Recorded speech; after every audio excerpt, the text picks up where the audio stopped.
Ignition sequence has started. 6, 5, 4, 3, 2, 1, 0. We have commit and we have liftoff at 2:13.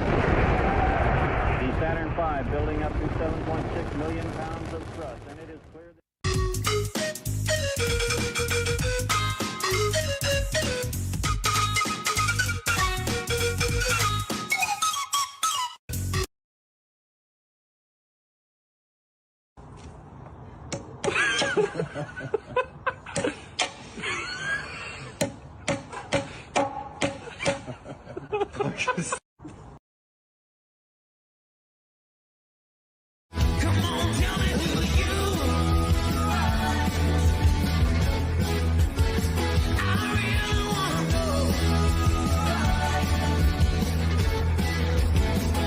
Hey, we get another crack at this life thing again today. This is pretty freaking cool. Hope you have a super freaking awesome day. Okay. Go back to doing what you were doing. Goodbye.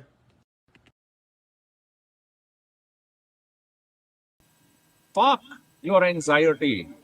Fuck that little voice in your head telling you are not enough. Fuck the racing heart, the sweaty hands, and the imaginary disasters that exist only in your head. You are not dying. You are not broken. You are just overwhelmed and surrounded by a world full of loud fucking asshole.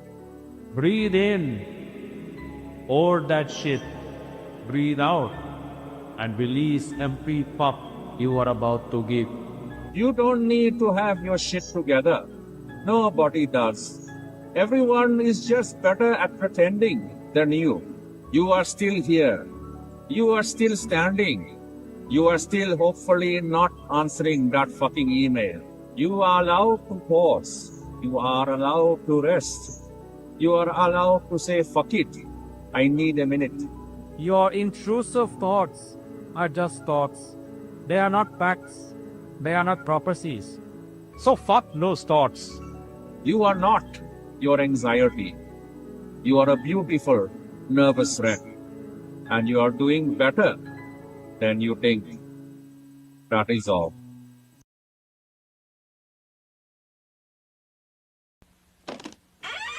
After these messages, we'll be right back. Stop hating Mondays. Be a professional and hate the whole week instead. Hey, this man needs help. His baby mama put him out and he ain't got no furniture. Let him have it. Boss lady, this man need a bed. And all he can afford is $69 a month. How you gonna get another one without a bed? Come on, baby. This man need a TV for his bedroom. All he can afford is $59 a month. You know he got all them children. 73 inches, baby. Boss lady, this man needs air conditioning. It's hot on the street and he only can pay $49 a month. I'll cool him down, baby. No money down, no credit check, all the time. Are these your drugs? Look, Dad, it's not Where right. did you get it? Dad, Answer me. Who taught you how to do this stuff? You, all right? I learned it by watching you. Parents who use drugs have children who use drugs. Hi, I'm John Brooks, known in the Frisbee world as Crazy John. Imagine you are holding a parakeet. Hold tightly enough to keep him from escaping, but not hard enough to kill him. Of course, you're never absolutely sure where it's going. That's the fun.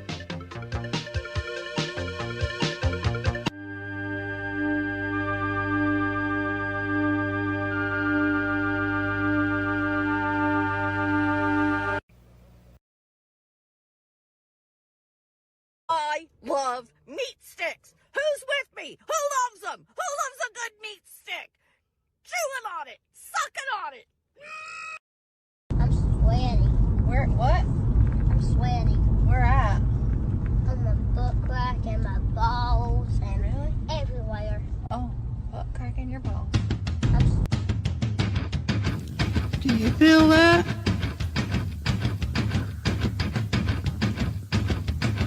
Do you feel that?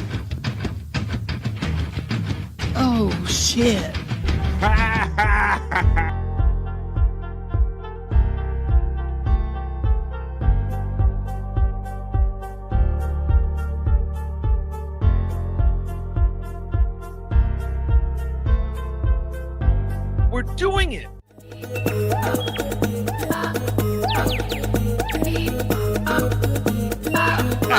Jackie Mason. Fucking Bobby's fucking funny. Bobby Grant. I gotta give it to you.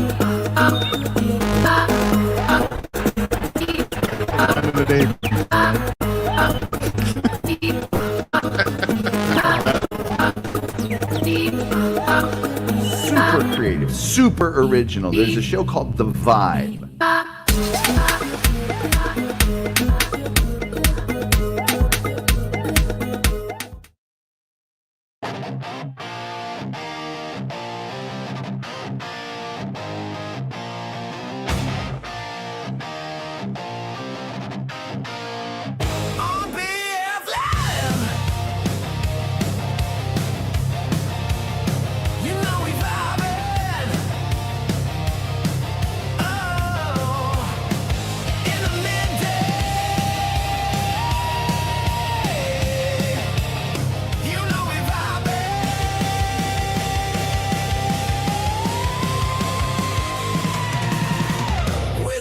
Chat family and the greatest panel of friends and all them positive vibes. Oh, it's BF Live. It's BF Live. It's Wednesday. Welcome, folks. Are you ready for Wednesday? I hope you are, because Tuesday is gone, folks. Tuesday's out of here. That's right. It is Wednesday, October 22nd. Welcome to Wednesday. And welcome to my humble show, BF Live The Vibe. That's right, it's the midday fun stream show. Are you ready for Wednesday, folks? It doesn't matter if you're ready or not, because Wednesday here and Tuesday is gone with the wind. Oh yeah, we're gonna have a lot of fun right here on BF Live. This is The Vibe. Oh, little Leinard Skynard. To let you know that Tuesday's gone with the wind, and we are at the middle of the day. We're in the middle of the week, and we're about to have fun. Don't take me too far away. I could just listen to this all day, smoke my little thing with you guys and hang out, but I got an actual show to do. Get it, Leinard Skynard. You guys know it. We'll hit the chorus, and then we're going to check in with our friends backstage, because it's Wednesday, and we're happy for that.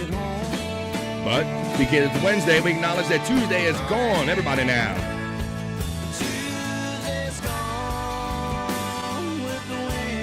Tuesday is gone with the wind, and Wednesday is here, October 22nd, Wednesday with chat, family, and friends. Welcome to Wednesday, and welcome to BF Live The Vibe. Are you ready to do it? I hope you are, folks, because we're going to have a lot of fun here on BF Live The Vibe. Stream show 405 is where we're at today. We're going to do the not-so-serious news, but you know we do that after the chat family check-in. That's where you guys establish the vibe for the next 3 hours we're going to hang out here today. I love doing this, and I love chat family. I love seeing bros backstage. What did I promise you when we do the not-so-serious news? I got some fun stories for you I think we're going to have fun with. When you hear, I wonder who looked at this and saw chocolate music in the thumbnail and went, BF, where are you going with this? Chocolate music? What are you talking about? I'm talking about chocolate music. I'll tell you when we do the other news, when we do the not-so-serious news. Music that actually I'll tell you about it when we get to the news. Then there's also a story about a diamond eyeball. I don't know about this, how wise this is, but I got a story about a diamond eyeball. I also have a Bikini Report to end every newscast the way we do.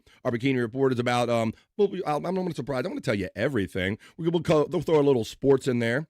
And let me see, what else? We got the chocolate melody. Oh, and I got a fun news. Don't worry, folks. You hear news, don't go running. Shout out to the 20 cool people that are in here already. You guys see me here every day. I got to check out this BF Live The Vibe, where we're about 3 hours of fun and positivity. You guys know what the world is out there. This is our bubble. This is our cocoon from the outside world. Boy, I see palms and look like butt cheeks or body parts being thrown up against cameras backstage. And it's like, I'm just glad that it's like, I thought that was an ass treek for a second there. So let me, I'm going to bring the bros backstage before they start putting their ass treeks on the camera to try to get my attention. Now, this guy is my bro. He's my co-host, and he is known as the prop master around here. We just call him Scott Fitzpatrick. Scott, come on. Oh, yeah. You can hear me, right? I can hear you. You Okay. jumped in right as I was beginning the show, but I can hear you, buddy. I would have How you been. doing? Well, I would have been here sooner, but I told you last night that I would ask Tammy again about coming on. Yeah, bro. And so I seen her on again this morning. She was in a Yes. great mood, and I thought, well, I'm just gonna, keep a line of communication keep in touch. open. Sure. And Right. so I invited her to. I told her who I was, and Yes. invited her to watch the show this morning. So I don't know if she's going to make it here, but Well, hi, Tammy. Welcome Tammy, if you're watching, do. Tammy. This is your friend Scott that's always checking in on you. Yeah. We like checking in with Tammy and seeing what she's up to. You're out there, living your life and doing your thing. And sometimes people interact and mess with you in a not so great way. So we're always kind of curious about what's going on with you and Heidi and all that stuff. So welcome to BF Live The Vibe. If you're watching, Tammy, we're all friends and we might have fun with what you do, but we don't mean no harm about anything. We're just trying to get through life like you are, Tammy, and everybody out here. So welcome to BF Live The Vibe. We're about fun and positive vibes and just being silly and laughing at kind of the silliness of life, Scott. Yeah, you were very excited to tell me in our messages last night. You're like, BF, I made like a little connection here. I'm trying to keep the line of communication over on that stuff. And so she's my white whale. She's my white whale. She's your white whale. Interesting. All right. Well, let's bring our next bro in backstage. I'm glad that he's here. I've been so busy. I was like, I'll let him know what was going on. I didn't get into the link till the last minute, but he's my Wednesday friend. He's your Wednesday friend. Tuesdays and Wednesdays, he joins us. He cunt is our bro. Goonie goo goo. Goonie goo goo, buddy.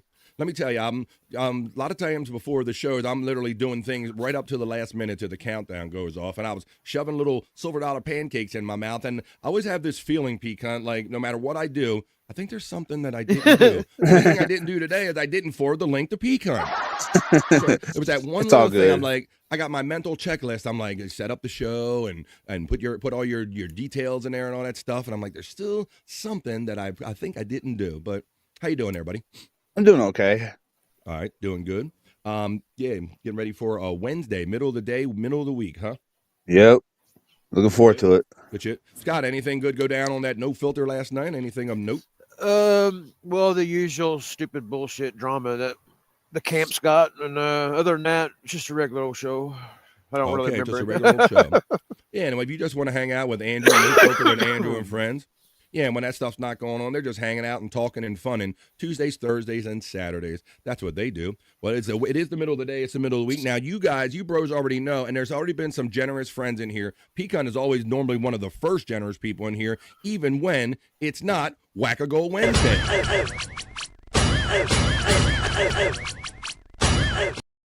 One day a week, I remove all shame from my game and ask you shamelessly if there's any way you can want to super chat me or be a member here on BF Live The Vibe. To help support what I do and keep this show going, I certainly appreciate it. I even have an affordable lever here. If you want to just do like a super chat, but you can be a member here for that same $1.99. You can be part of the 2 Vibe crew, and I would love you long time. Whoop. If I turn the volume up, I love you long time. You make me horny. Thank you, everybody that's already given before I even started the opening chat family check-in. That's where we're going to establish the vibe. You guys are going to establish the vibe for the next 3 hours. Hello to my lurkers and workers, people like maybe Josh in Tennessee who has been checking in. Normally, some people are so busy lurking and working, or they're too shy. They don't have time to check in, but welcome to BF Live The Vibe. We'll keep you entertained just the same. We're going to do the not-so-serious news. It is Wednesday, and I know Wild Bill's excited to do the Rock You Like a Horoscope segment. He's always excited for that. That's where we check in the beginning, the middle, and the end of the week to see what the stars have in mind for us. We're going to rock you like a horoscope. What else do I have written down here on my good old faithful sheet? I got some of those big fails I do. I have I'll let you know this other thing I have when we get to it. I have more of those as seen on TV products. I want to know what you guys, if you've seen any of these or have any of these as seen on TV products. Plus, I got some long-term things we can talk about. I have some topics we can talk about. If Bobby Nick comes along, I know Scott is a horror guy too, Scott, but I have a list of what's supposed to be the 75 best horror films of the century, ranked for Halloween. So I'd be curious what you and Bobby would think about that. Maybe we can get into that long-form discussion if Bob shows up. And then I also have an article about food court favorites from the 90s that don't exist no more. We'll get into some of that stuff. So basically, we are just going to hang out and create positive vibes with the chat family and have a lot of fun doing it. The glasses go on now, guys. I got my sheet here. I got my smoking device ready for those of you who partake. If you got your stuff ready, we'll look for a reason to smoke during the show. We always do. But the glasses go on. This is Wednesday. This is BF Live The Vibe Stream Show 405. I'm going to start the chat family check-in, and you are going to establish the vibe for the next 3 hours. It's Wednesday. It's Stream Show 405. Let's go.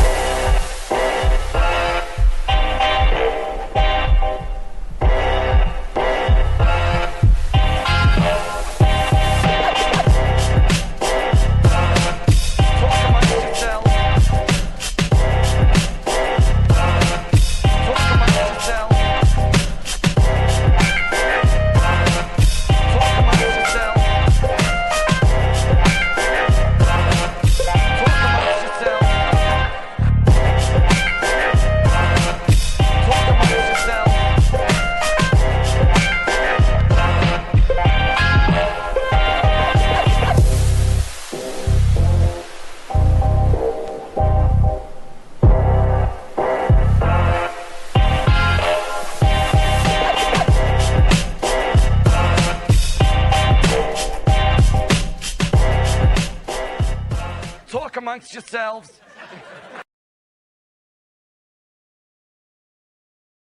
That's what the vibe is. You talk amongst yourselves, you talk with me. This is our show. You guys established the vibe, and we're about to do it right now. And the way you do it is you post your chats up in the chat, and I'm going to read them in rapid succession, and the vibe will be established. Do you have them posted, folks? I certainly hope you do, because it is, in fact, post time.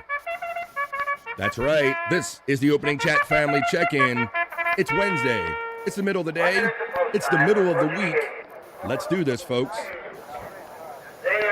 And it's a Wackago Wednesday. FJM sneaks in.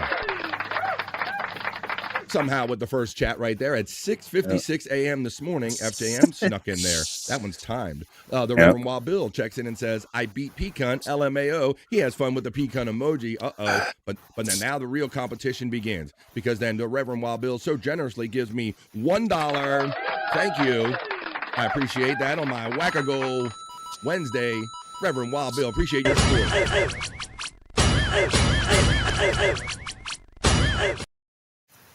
And then we move on to the next one. Nobody checks in and goes, even beat by nobody. And then Nobody checks in with his very own $1 generous super sticker. Thank you for that one. Nobody, you're somebody here. That was time-stamped at 8:37 this morning. Thank you for the enthusiasm that you guys are in here hours before the show and being generous. Awesome community we have here. P-Cunt, he says, Goonie Goo Goo, you begonias. He throws out his very own P-Cunt emoji. He says, happy hump day, unga bunga. And what do you gonna know, BF Chang? What do you gonna know, my friend P-Cunt? Let's go. Let's do our thing. What do you gonna know? Come on.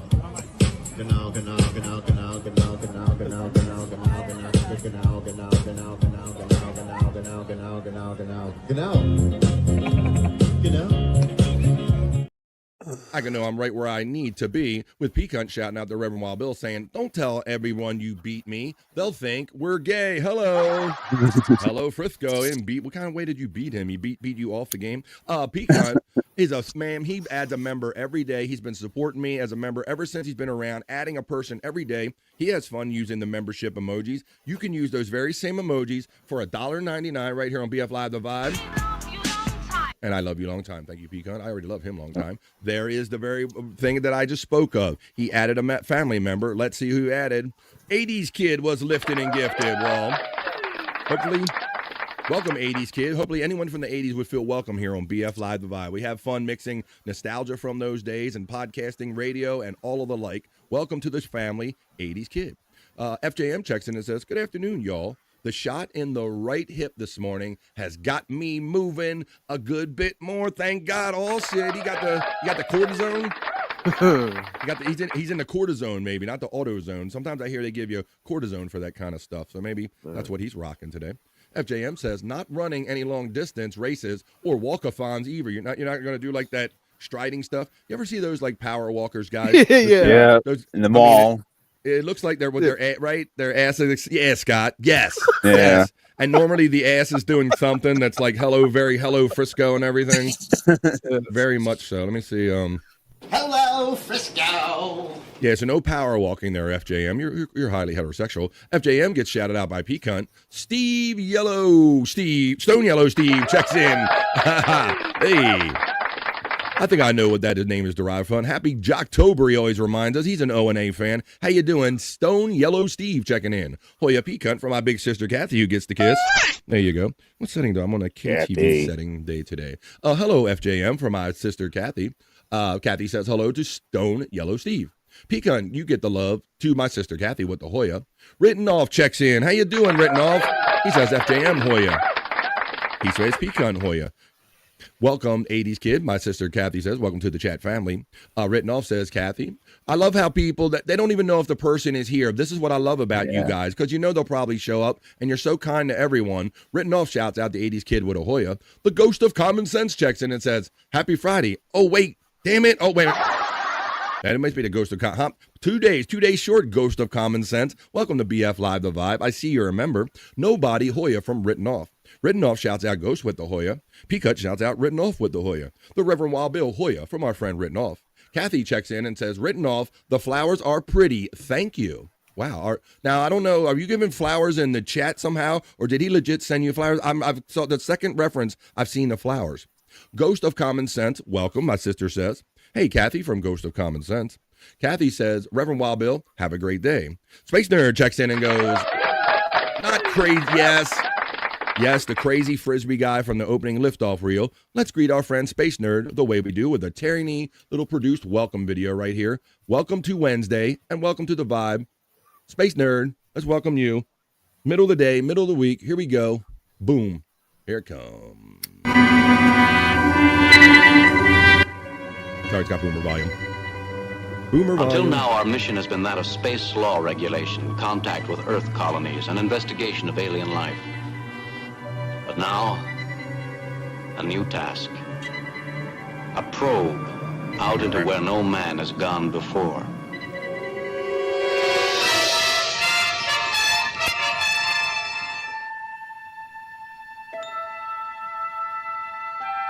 Space. Nerd. Steps into the vibe. Welcome. Space Nerd, who says Hoya you Hoyas. She says good morning to me, and I reciprocate right that to you. Now, Justice says number 15, and maybe he's the number 15th like or the 15th person in, but you're number one, just a guess, steps into the vibe.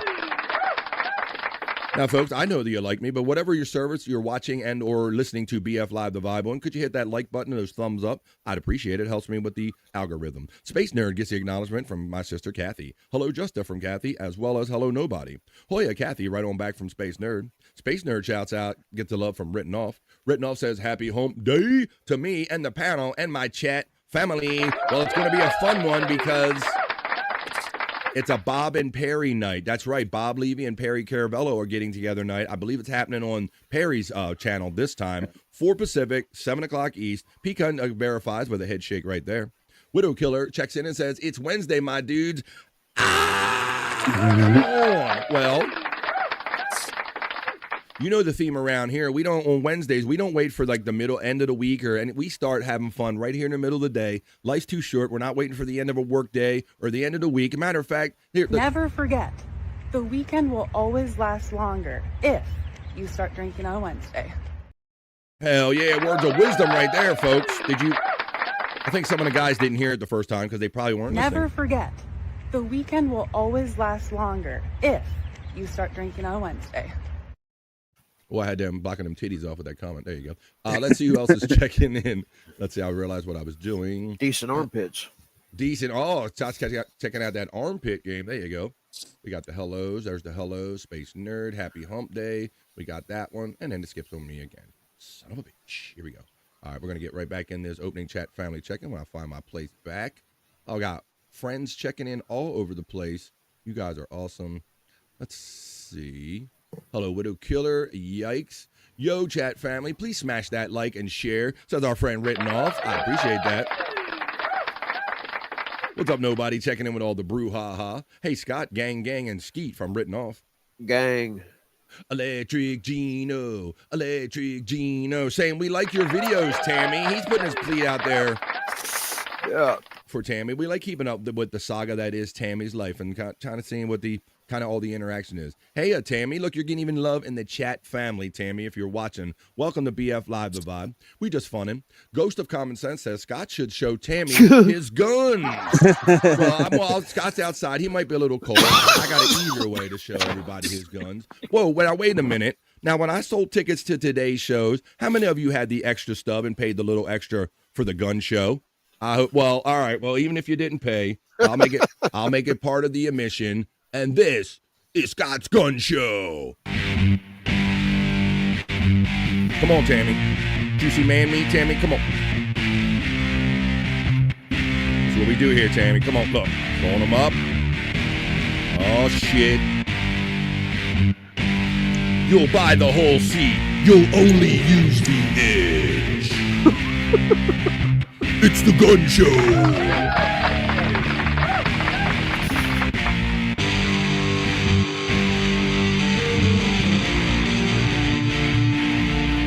Come on, Tammy. You can't resist that, girlfriend. Look at that. Kick that hemlock's ass for you. It's biblical. I'm telling you, see? It all adds up. It all adds up. A chat family bro for a long time. West 11 Bravo checks in. I met him in person up there in Rochester. He says, hey, everyone, just got a spinal steroid epidural shot yesterday, Scott. You feeling that? My sister might yeah, be I've too. heard of those, yeah. And severe back and leg pain I've had for 3 years is gone. Scheduled physical therapy and looking to unfuck my life, says West 11 Bravo. My It's God. like- Yes. Okay, Bravo saying this, and then FJM earlier. It's almost like this is like a message to me because I woke up thinking I haven't heard from my pain management place yet. Okay. And how I need to get on and make sure all that happens. And I was just thinking about that today. And this here seems like it's telling me to get going. Well, I think it's good that people that have these issues commiserate, because I think a lot of times when you keep it to yourself, you feel like you're the only one, and maybe there is a little relief in going, hey, maybe I'm not the only one, and maybe somehow maybe I will figure out a way to get through all this pain and stuff together. But I ain't gonna lie to you. I don't even know why I'm telling you this. I talk too much on these shows, but whenever I went to the doctor and he gave me that final diagnosis, told me what was wrong with me, Right. I actually started crying. Because I felt like I wasn't crazy, because I'm not lazy and I'm not crazy, I don't, and it just felt like it verified me, verified what I was going through. And I actually cried, man. That's why the doctor gave me something for depression. He's like, I got a grown ass man in there crying because his back. No, Scott. Well, first of all, that's very cool of you and honest of you to admit what's going on in your life and your health and all. And you didn't. I mean, like you said, you didn't have to be that quite that honest, but I appreciate that, and I know a lot of people do, because that's real talk and that's real stuff, man. And maybe to make the next person go, hey, man, crazy, I did that too, and I didn't want to say it. So that's awesome, Scott. And I hope, and like I said, you seem like you're on your way to something. So I hope that everybody gets a little, a little relief commiserating all their issues. Hoya and Gano, everyone says nobody. Scott gets the shout out love from nobody as well. We'll give him a little Scott shout out right here. Having fun on the opening chat family check-in. Scott! Nobody has fun with the pecan emojis. No, not nobody. Everybody has fun. Or should I say, only if you're a member here on The Vibe, which nobody is. Pecan's channel link is right there. It'll be running throughout the entirety of the show. When he gets his next wrestling matches going on, you'll see them over on Pecan 420 channel. And there's a lot of old ones over there right now. West 11 Brother says, hey, Space Nerd, and your snap-on wrench. Ooh, that's right. She's got the power. She's got the power around here, West 11 Bravo. Wes, did you hear me say that Bob and Perry's going to be together tonight? I'm pretty sure I'll see you in the chat later on. 4 Pacific, 7 o'clock East. Pecan gets the shout-out love and the emoji, his own emoji being used by Space Nerd. Written off shouts out West 11 Bravo saying congratulations. Vegetarius, a little early. I'm thinking more and more that this is the Reverend Wild Bill based on his trials and tribulations and a lot of the clues he's throwing in there. Vegetarius. We'll do the Rock You Like a Horoscope segment. Hey, West 11 Bravo, Hoya from our friend Written Off. Space Nerd checks in and says, ha ha ha, West 11 Bravo. Yes, it's sexy. And I'm so happy for you. That is big. Yeah, it is, man. When you finally, Scott, you could hear the relief. You could almost hear relief in that chat right there. And maybe that kind of sparked you to kind of say what you said. You've been dealing with it for a long period of time. And then finally, you just got to get past it, right?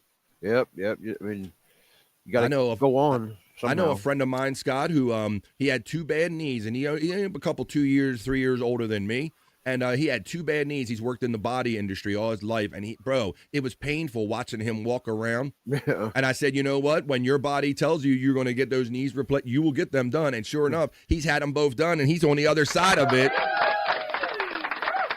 So, yeah, I know a lot of people that's kind of going through stuff like that. But, yeah, so he had to get 2 new knees to get past his little issues right there. So everybody's dealing with something, quietly dealing with something. Hoya Nobody from Space Nerd. Space Nerd gets the shout-out love from our friend Nobody. Nobody shouts out the nerd. Then Nobody says, I know nothing about horror movies, Wild. All right, okay, now I'm more and more convinced it's Wild Bill, considering all the trials and tribulations that he's been through. You said you know nothing? I know nothing. We'll see what Bobby Nick knows if we get to that segment. What is all the brouhaha, says the Reverend Wild Bill under his own name.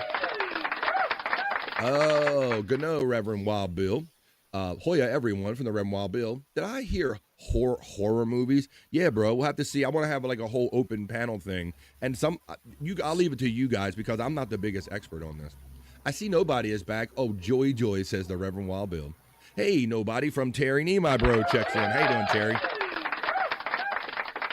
Terry Nee Hoya from our friend Written Off as we're nearing the end of the opening chat family check-in. You guys are doing a great job establishing the vibe for today's show. What do you know, says our friend Space Nerd. Written Off gets shout out by Terry Nee. I guess we got some dancing or something going on there, maybe men holding hands. Terry Nee shouts out the nerd. Space Nerd shouts out Terry Nee in return. Terry Nee, hey sir, from nobody. FJM says, I hope all of you are having a great day with peace and love, or peace and strength. Nobody shouts out FFB and FTG. Well, it's one, the only, that is his alternate. Lest anyone think, the Reverend Wild Bill. Oh my God, John Travolta checks in. Travolta loves anal and says, someone say gay? Well, he's here to play. John Travolta loves anal steps into the vibe. Space Nerd says, FJM, got a shot. Wes, got a shot. You got a shot. You get a shot. You get a shot. Everybody, it's the health check-in. It's the BF Live The Vibe opening health chat family check-in. Jiffy Lube, says our friend Terry Nee. Don't take care of them with back problems. Scott, I used to have an old guy that lived in the neighborhood, one of my neighborhoods, that said if you spray WD-40 on his knee joints, that it actually made him better. He swore by that shit, bro. Penetrating oil. He just used WD-40. Now, I think WD-40 is one of the best inventions ever, like in mankind. Like, it's right up there with the big Bic lighter and everything. You can use WD-40 for so much different shit, but I don't know if it worked that effectively on arthritis pain. The Reverend Wild Bill shouts out Terry Nee and says, happy birthday, sir. Nice seeing you on TTGS last night. And he is clueless. Oh, boy. You don't think he comes over here to see, like, hey, man, I'm going to put that sub. I guess, no, he's not doing that. Well, you guys enjoy having fun over there on the TTG show or whatever. Terry Nee, and I gave him so many hints. Widow Killer checks in and goes, Ramon, BF, turn your hat around so you look cool like Scott and Peacock. Oh my God. I'm not doing I'm the only one with the bill going in the right direction. I mean, I could do that. Ramon, did I do it right? Space Nerd says, there is a new Stephen King movie coming out called The Long Walk. BF Live The Vibe. I'm sending you the trailer. It involves speed walking. Check email. I don't know about Scott. Scott does walking. Scott, we got a walker already here, Space Nerd. You know what Scott does. Scott walks. I walk outside in the woods. I just walk outside in the woods. I be walking outside in the woods. I go to the woods and then I walk. Yeah, goes to the woods and then he walks. We do that already. Well, Scott would walk for 50 miles and Scott would walk for 50 Scott's miles. power walking. To shave his eyeballs off again and blow a fall down at your door.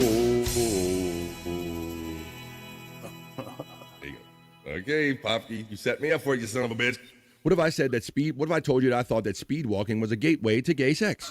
Like a gateway drug. You start doing that with your butt, Scott, and all of a sudden you want to do other stuff sticking at your butt like that. I don't know. It always looks like it turns into gay sex. Let me see. Electric Gino says, I have an immediate reaction to turn down my headphones every time he plays that like Pavlov dog. Reverend Wild Bill, 72. I'm not sure which one I was playing at the time. Or smoking on a Wednesday. Wait, we're almost done with the opening. I think we're almost done. FTG says, our friend Space Nerd. FJM says, where is my heart being defibrillated as my intro? Well, I could give you a little heartbeat kind of thing. I don't want to give you no flatline, no. Yeah, FTG. West 11 Bravo says, Written Off and Space Nerds. It's amazing how chronic pain can totally screw up your perspective, your sense of hope. It zaps your motivation. Yeah, I've noticed that too, Scott, where I've dealt with pain over like an extended period of time, and it like sucks your, like basically like what like he says. Yeah. It takes your motivation away, your perspective. Like all you're doing is focusing on the pain, and you really can't focus on anything else. So I'm glad that you're getting away from that, West 11 Bravo. That's great news. Space Nerd says, is Tammy watching, listening, the real Tammy? We think so, Space I hope so. Nerd. Scott, you want to say again? You kind of made contact with her a little bit this morning. Last night, I asked her if she would consider being on a legit podcast. Mm-hmm. And she didn't say no. She just said, I don't know about that. And so to keep up the line of communication, I just kind of checked in with her this morning. She's in a good mood. And and I told her the name of the show here. And if she'd like, she'd come on, check it out, make sure we ain't just a rinky-dink thing here. There's actual production, and someone knows what they're doing over here. Hi, Tammy. We're familiar with you. We're familiar with your dog, Heidi, and all that stuff.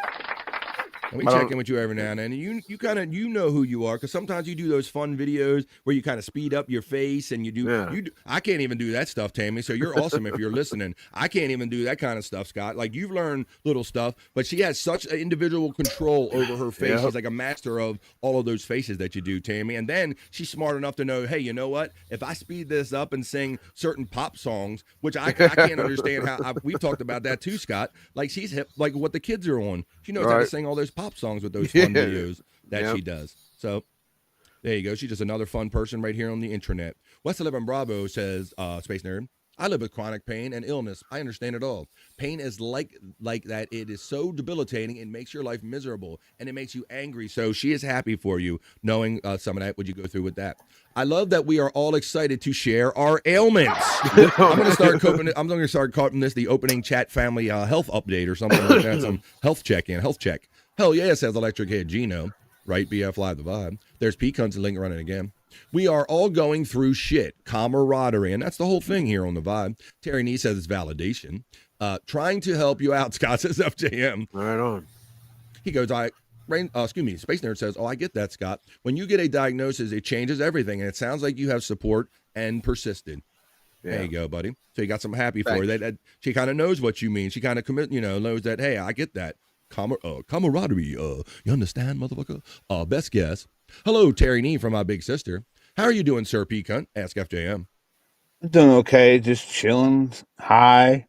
There you go. Well, I got to catch up with P-Cunt. Oop, how about that? Let me see.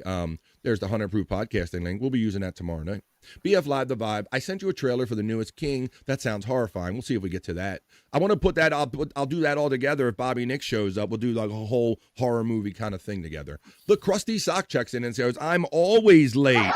Well, welcome. We have Scott. We have Shawnee's Jit Sock famously on the Replayable show. That's what we do on Thursdays and Saturdays, where we watch fun videos. We drink, smoke, laugh, and joke, and we spin a wheel. And so join us. We have the Jizz Sock over there, and now we have the Krusty Sock over here. Scott Crybaby. Scott. It says Scott. Oh, wait a minute. I knew that would happen. I knew that happened. See that? See, it's coming on you, Crybaby. I can't tell you guys nothing. It's 50-50. I got 2 cortisone shots in my knees. Only thing that works for me now. Yeah, I think I've known people that gone through that, and finally that even stopped working. My backwoods. FTG, the famous Tom Gully, says Space Nerd. There's membership links if you want to help me out with a link here, membership today. Speed Walking, says FJM, laughing his ass off. Space Nerd is laughing as well. FJM, the premise of the movie is terrifying. I'm going to read the book, says Space Nerd.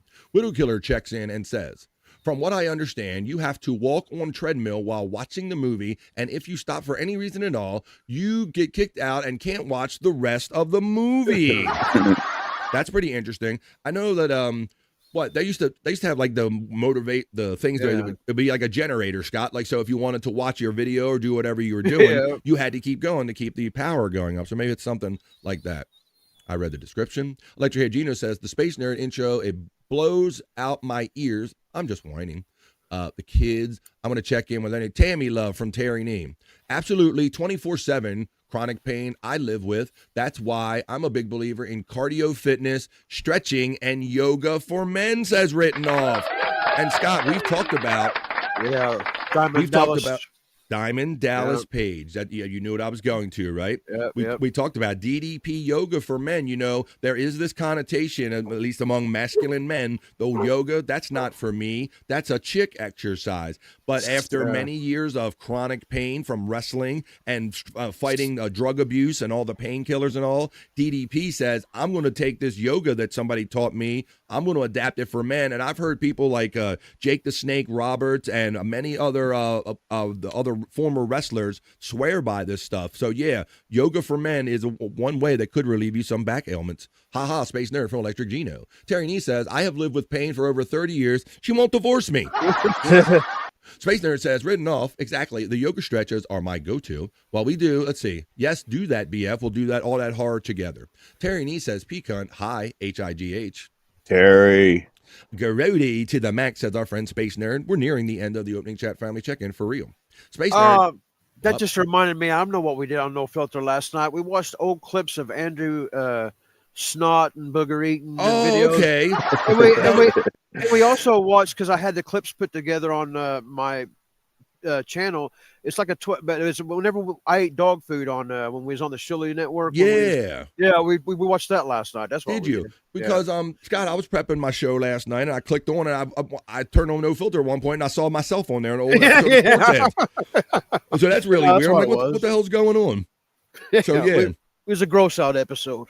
For those of you who are new to our community, we haven't been new to this. We've been around for a minute, and for a while, we were doing a show called Sports Heads every Friday. And Shuli Agar from the Shyt Network, he was nice enough to notice what we were doing. We didn't have to ask him or anything. And what he was saying, hey, guys, why don't you come over and do this show on the Shyt Network? And, boy, we were really excited to do that. And Scott was part of the show then, and Bobby, Nick, and Andrew, and all of us. And, yeah, so every week Scott was trying to, like, one-up his game. So he, like, ate different, like, cat foods and dog foods and all kind of shit on air trying to up it. So that happened. So that's what you did last night, huh? Yeah, we was watching old gross out times. There's a gross out video.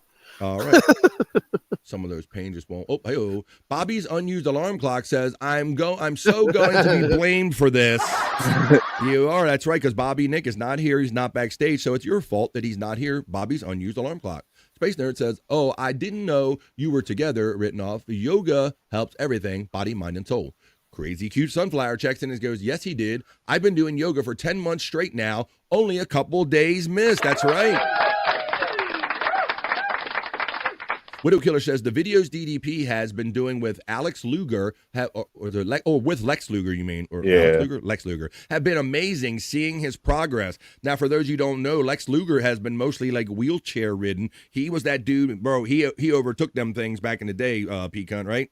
Oh, yeah, definitely. That dude, like for whatever freakiness it looks, Scott, it looked pretty badass to be that thick back in those days, man. Pecan, we used to have an expression, yo, that's you thicker than Lex Luger, right? Yeah. That used to be an expression. Like, oh, that girl thicker than Lex Luger. So Lex Luger thickness used to be a thing, and now it's all the went away. It's all deteriorated. He's just a regular, skinny, kind of frail dude, but it looks like he's making some progress because when you see him online, it doesn't look like anything good. Stretching is key. Yoga, says Terry Nee. 20 years, Space Nerd, says Crazy Cute Sunflower of that yoga. Space Nerd, and they're talking about yoga. Namaste. I hope you stay because we're going to be around all day. Good day, BFP Cun and Scott from Crazy Cute Sunflower. Sure. The Reverend Wild Bill says he's back, and what did I miss? Well, you know what Tam Mom says. I never left. Tam Mom never leaves, but thank you for coming back. Space Nerd says, can we please tell Andrew to not eat them? It's truly disgusting. Can barely type it. Space Nerd, I mean, you've been getting indications that we have all been broadcasting with Andrew for years now, many years. And Scott, we've tried embarrassment, we've tried shame, embarrassment, one shots on the screen. He's got no shame to his game, Space Nerd. How do you stop someone from picking a nose that has no shame to their game? I don't know. Terry Nee ends the opening chat family check-in by saying Lugers. Yum. Not Lugers, Lex Luger. That's Terry Nee. That's the vibe. It's been established. That was the opening chat family check-in. Now let's get on with the show.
Amongst yourselves.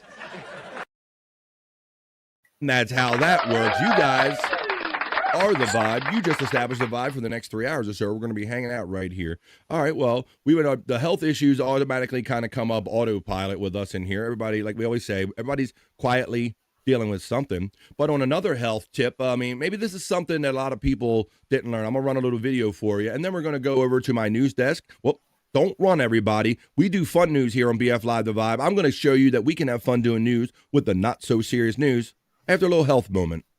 Let's see if you guys can figure out what's going on here, guys. It's a toilet. Now, I was perplexed from the start, Scott, because it's a turlet being held open by a shoe. And I'm like, what does all this have to do with anything? Let's see what it is, Scott. What the hell? If you think that was gross, Wild Bill, watch this. What are we being taught here, Scott?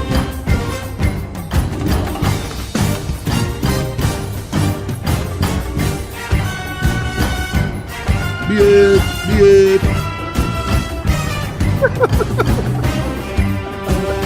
that clean enough, Scott? That's clean enough for most guys. I think it would wash a little easier if they just opened it up. Stick your finger in it. Stick your finger in it. In case your grandma didn't teach you, it says.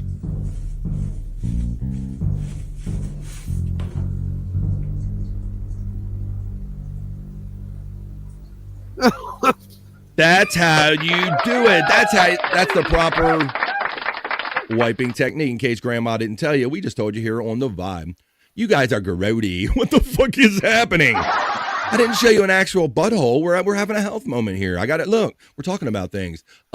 Shoo regarded poo. No, it's not shoo regarded poo. It's something else. I have that on here. It is retarded blue. That's what it is, Widow Killer. You know what's up. You guys are grody to the max. None of that makes sense. Well, then it fits in perfectly what we do here on BF Live The Vibe. We're not trying to be too serious or make any sense. Always will be, Wild Bill. But you know what we are trying to do? We're going to do some fun news right now. I guarantee you guys that I'm going to go over to my news desk right now, and I got to present a couple fun stories for you. We're going to have fun with the news right now. We're going to have fun with the not-so-serious news.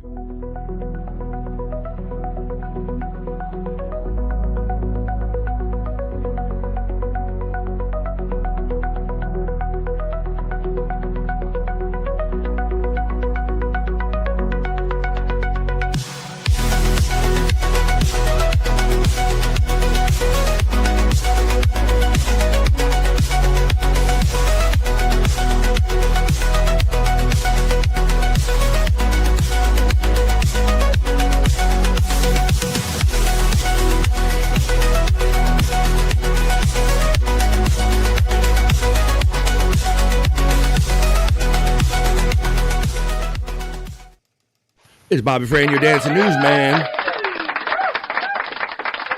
Going to prove to you right now that we can actually have fun with news. The not-so-serious news is what we're about to get into right here on The Vibe. And my first story, we always talk about the AI, computers, and the future. It seems it's inescapable here. It's anywhere in life. Let me take this out of studio real quick and show you the next thing I want to show you. My first story. In the not-so-serious news, we've talked about Waymos and automated vehicles and being pulled over by police for doing illegal U-turns and stuff like that. Well, this is another level. Meet Miami-Dade County's new RoboCop, the first self-driving police car in the nation.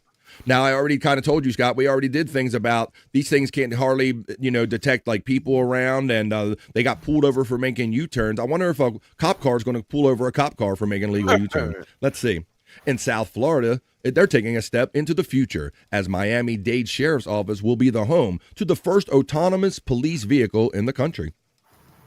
Unveiled Wednesday, the self-driving police cruiser named Pug, a policed unmanned ground unit, will serve as an additional tool for the sheriff's office, rather than a non-human roving deputy capable of pulling cars over and issuing tickets. It's such an important key piece to provide our community touch points and technology that will only make us a safer place to be, Miami-Dade Sheriff Rosie Cordero Stutz said of the vehicle, which resembles a Ford Explorer. Unveiled at Supercars Room Miami, the PUG was developed by Policing Lab, a nonprofit company, and has been in development for years.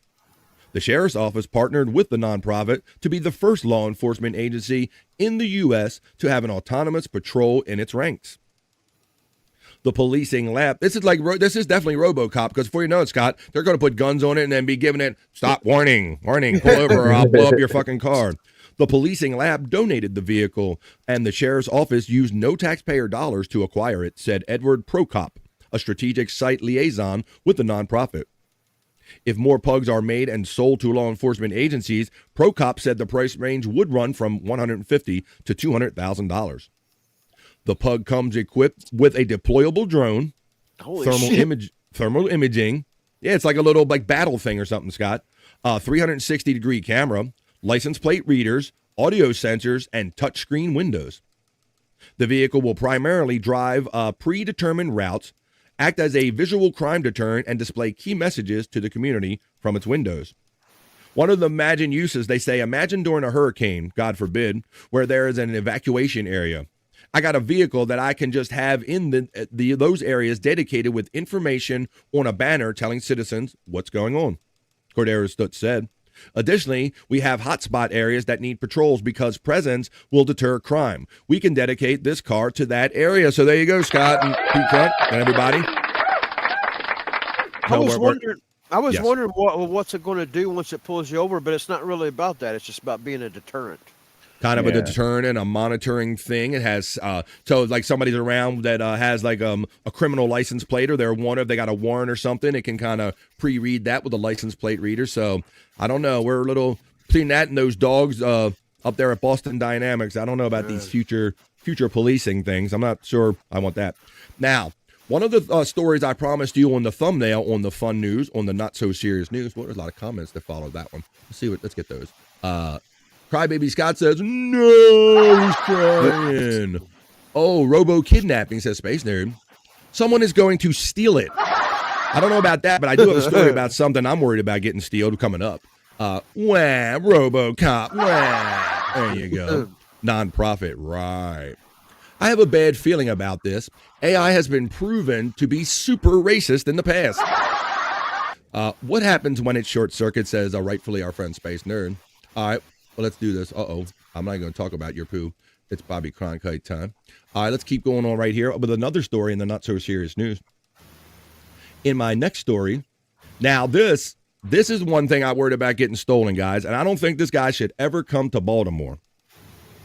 Let me get this story loading up. My next story, this is one of the stories I promised in my thumbnail. Diamond eyeball. Now, we've heard of gold teeth and fronts and all that stuff, guys, but this guy went to another extreme for his eyeball replacement, and I don't think he should ever come to Baltimore or tell anybody about this. A jewelry store owner has a 2-carat diamond embedded into his artificial eye, Scott. Now, you come here, they're gonna steal you and just gouge it. They're just going to dig it. They'll scoop it out your head, peak hunt. Yeah. After completely losing his sight in his right eye, an Alabama jewelry store owner decided to personalize his fake eye by having a diamond embedded in it. Alabama native Slater Jones might just have the world's most expensive prosthetic eye. After losing his right eye as a result of a terrible illness, the young jewelry store owner turned to eye prosthetic expert John Lim to create a custom artificial eye to truly reflect his identity as a jewelry designer. Featuring a 2-carat diamond at its center, the unique gem eye sparkles. You can see it right there in the picture, Scott, right? Yeah. Sparkles when it catches the light, making it a guaranteed conversation starter. Oh, where you going, boy? Eyeballs. There's a diamond eyes. They're watching you. They're going to get gouged out of you. Something like that. Diamond eyes. Don't do that here in Baltimore. He says, I lost my eye, but I brought new light into my eye, Jones said about his unusual accessory, adding that the ice made it more than a simple medical device. It made it an art piece. He says that I've made about 10,000 artificial eyes, says the artist, for babies as young as 6 weeks old and as old as 101. But this is the most valuable prosthetic eye in terms of materials, John Lim said about this unique prosthesis right here. So there's that's what it looks like, Scott. It looks cool. It looks cool, but if you advertise that it's going to get gouged out your head. Slater Jones' Diamond Eye has been getting a lot of attention on social media ever since he first unveiled it to the public months ago. But while some praise his creativity, Others expressed concern for his safety due to the obvious danger of walking around with a genuine diamond in your eye socket. What? Hey, what? He didn't want a golden eye. He didn't want a golden eye. Let's see. Shouldn't you be careful every time you go outside? One person asked, and there you have it. That is the essence of it, guys. Diamond eyeballs, a story I promised you on the other news, on the not so serious news. And damn it, I delivered it. All right, I have another story though.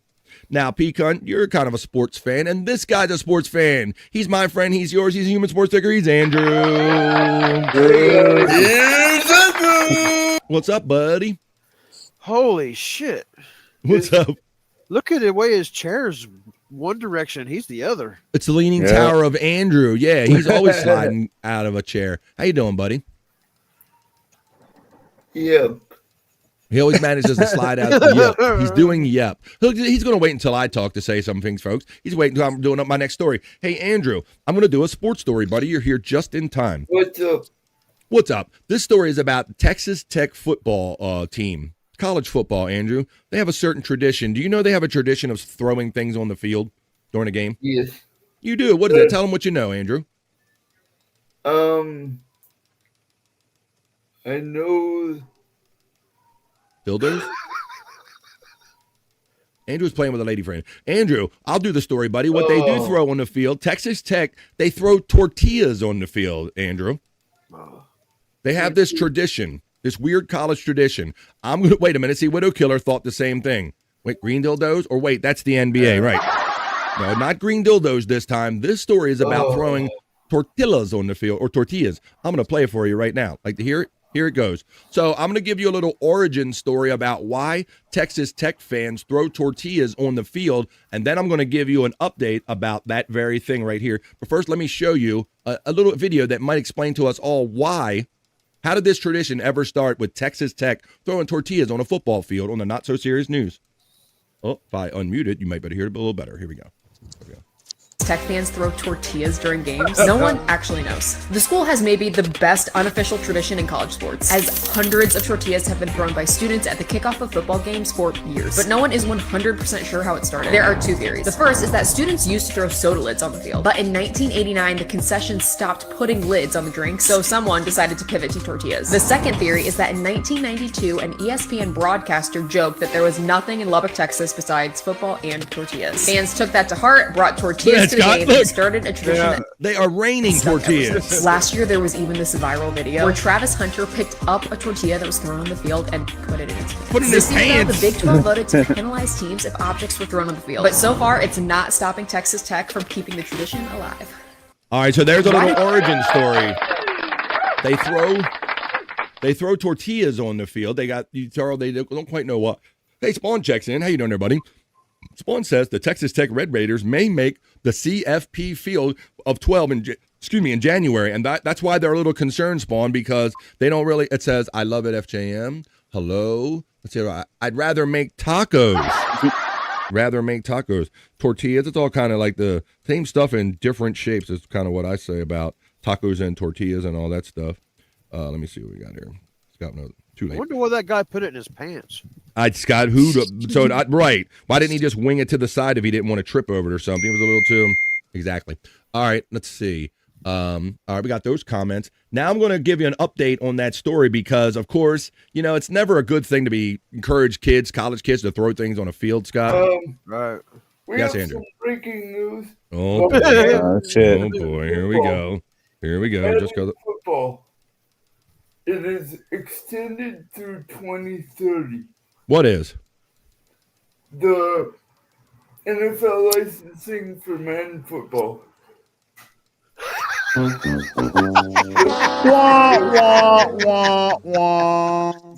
news. Breaking news. There you go.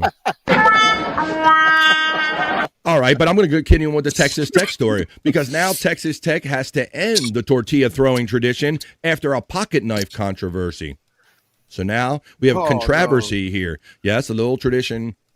Great idea. A bunch of drunk people walking around with open drinks. College football. Let's see. One of college football's most entertaining traditions is coming to an end. Texas Tech Athletic Director Kirby Hocutt announced Monday that the team would no longer allow fans to throw tortillas on the field during kickoffs. Hocutt made the announcement before the Red Raiders head coach Joey McGuire addressed the media Monday. Here's a portion of Hocutt's opening statement read as follows. He says, "I would like to just share the Red Raiders nation that we move forward. We are no longer going to encourage nor permit the throwing of tortillas at the opening kickoff on our home football games."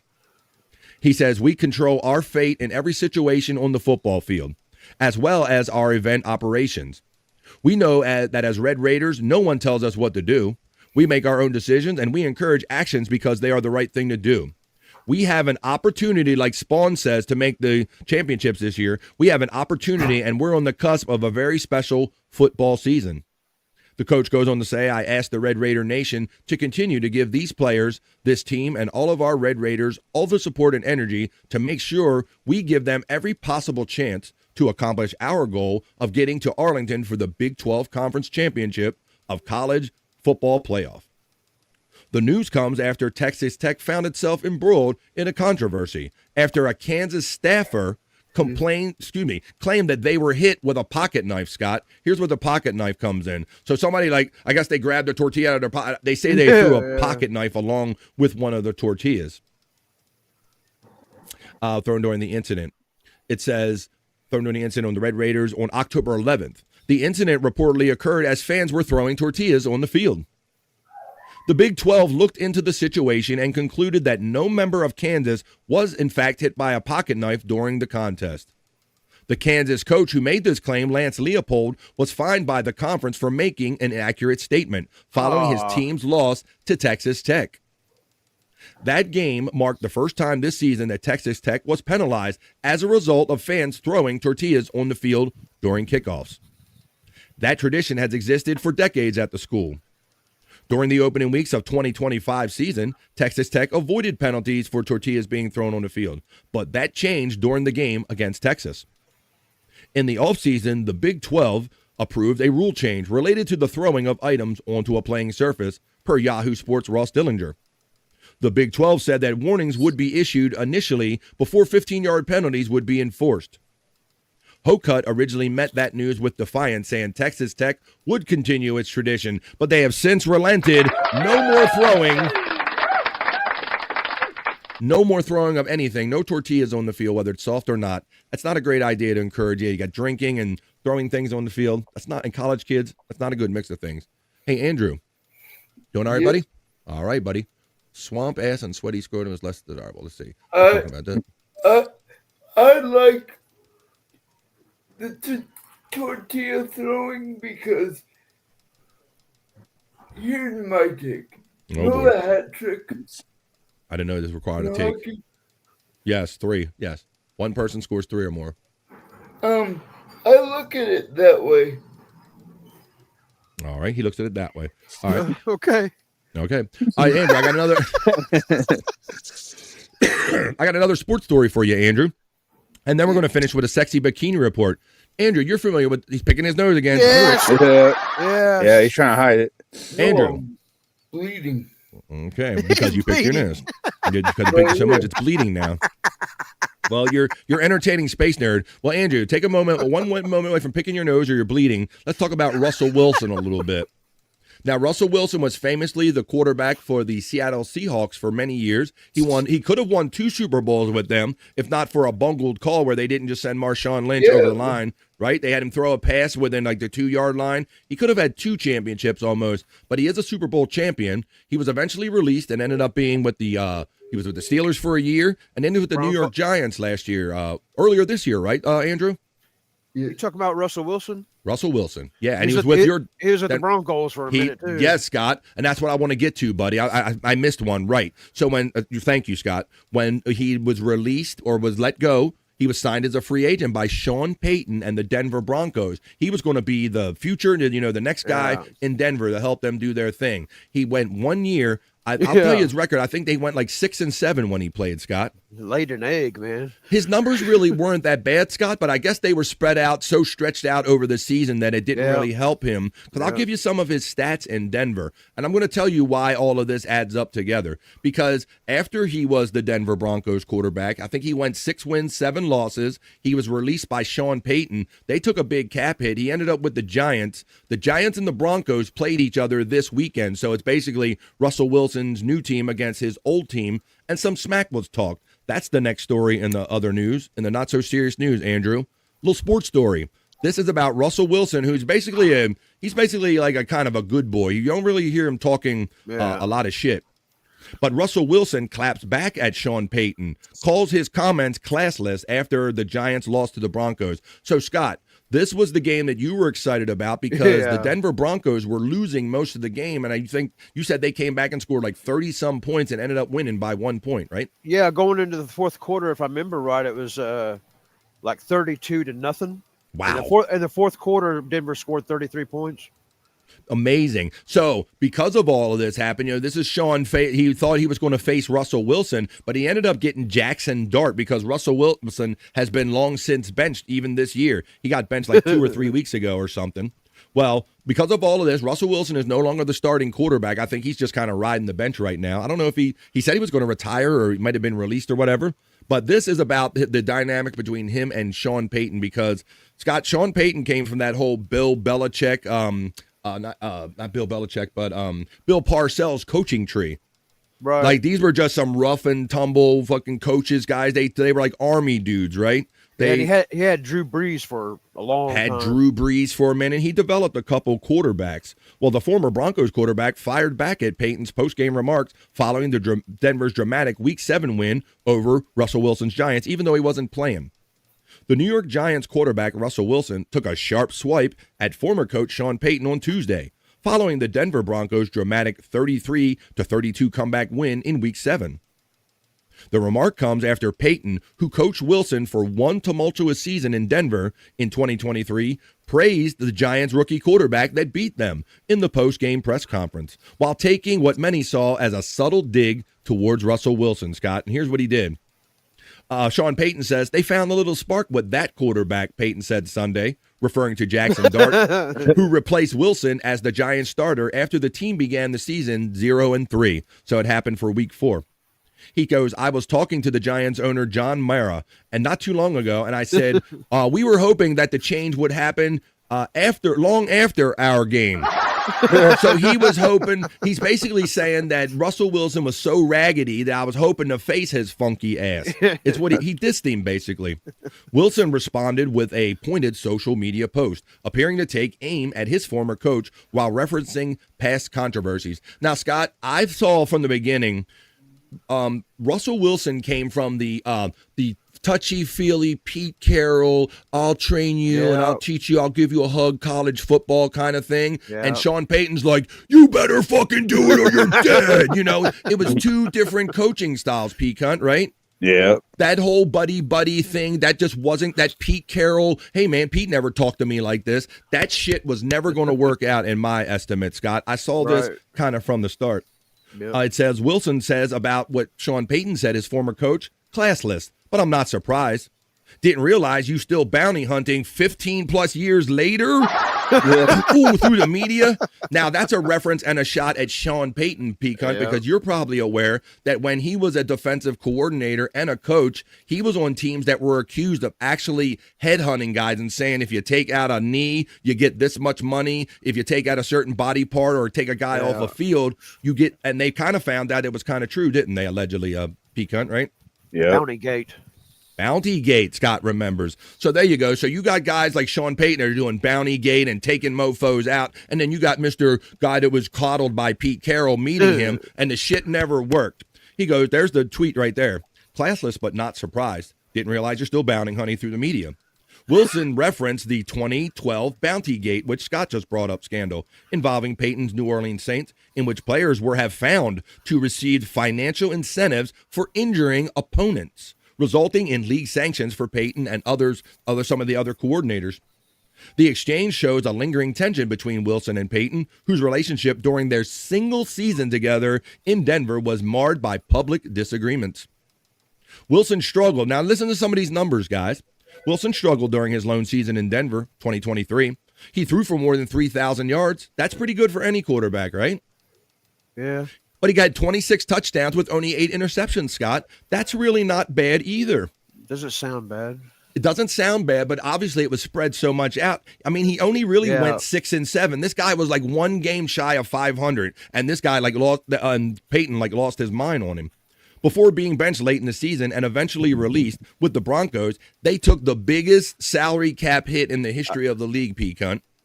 I can remember thinking, oh my God, we're going to be stuck with this guy for years.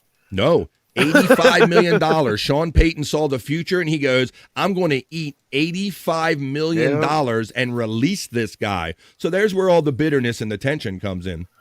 Since Jackson Dart took over as the Giants starter in Week 4, the rookie has injected new life into the franchise. He threw for 283 yards with 4 total touchdowns in Sunday's heart-stopping loss to Denver, leading a late go-ahead drive after a costly interception allowed the Broncos to complete their comeback. Well, there you go, guys. So that's kind of what it is. But I thought that was an interesting set of dynamics in that it was just 2 different coaches, 2 different football coaches. It never mixed, Andrew. That's just pitiful.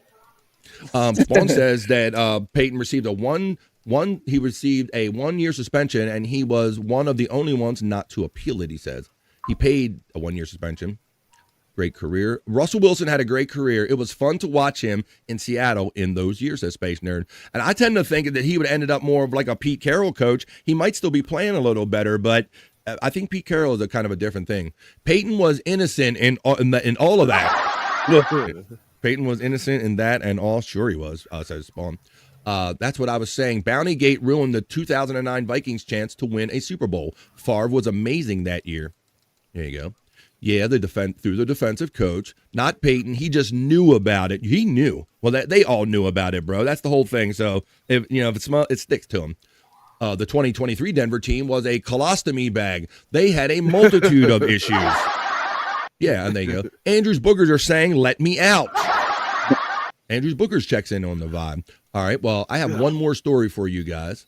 I have no respect for coaches, says Spawn. Creating a pot of money for intentionally injuring another player.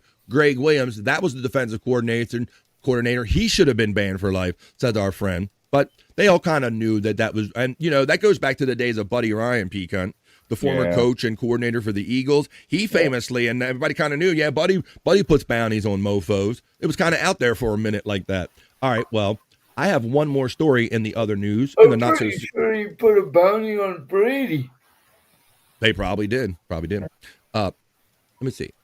Spawn says only 11 other quarterbacks in history of the NFL have thrown more touchdowns than Russell Wilson. That's facts. That's amazing when you think of all of the quarterbacks that have ever played in the NFL, and there's only 11 of them that have thrown more touchdowns than Russell Wilson. So it's not like he's as scrappy. I mean, I think if he would have ended up on a better team, like Joe Flacco, he's all over the place. He's kind of doing okay. He's still making money and all. Let's finish up this fun newscast like we do here, because I got to get me to our piss break. Horrible how Russell Wilson is ending his career.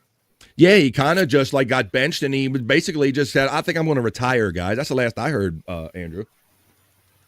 All right, well, let me finish this newscast the way we always do, Andrew, with a sexy bikini report. Now, maybe you guys have heard about the Louvre, the very famous museum. They got robbed over this past weekend, kind of very quickly and all. I don't know all the details about it. Let's see if you can concentrate enough to get any details out of the sexy bikini report. She's going to tell you about this bikini ain't looking so bad. Tell us about this whole Louvre heist that happened over the weekend and what kind of jewels they stole quickly. It was like something out of a movie on Sunday as thieves broke into the Louvre Museum in Paris and made off with several pieces of priceless Napoleonic jewelry. I don't know, nerd. The smash and grab was clearly meticulously planned.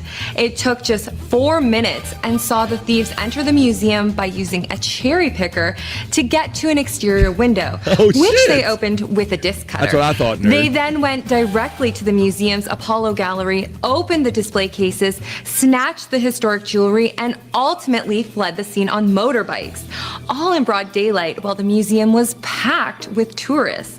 And that might actually have contributed to the success of the heist. Museum workers have been complaining that crowding and understaffing was a major concern. They even went on strike over the issue back in June. In the wake of the theft, the Louvre was evacuated and closed as police investigated. So how do you feel about these thieves? Is there something kind of cool about pulling off this kind of brazen heist? Or is it just another crime like holding up a liquor store?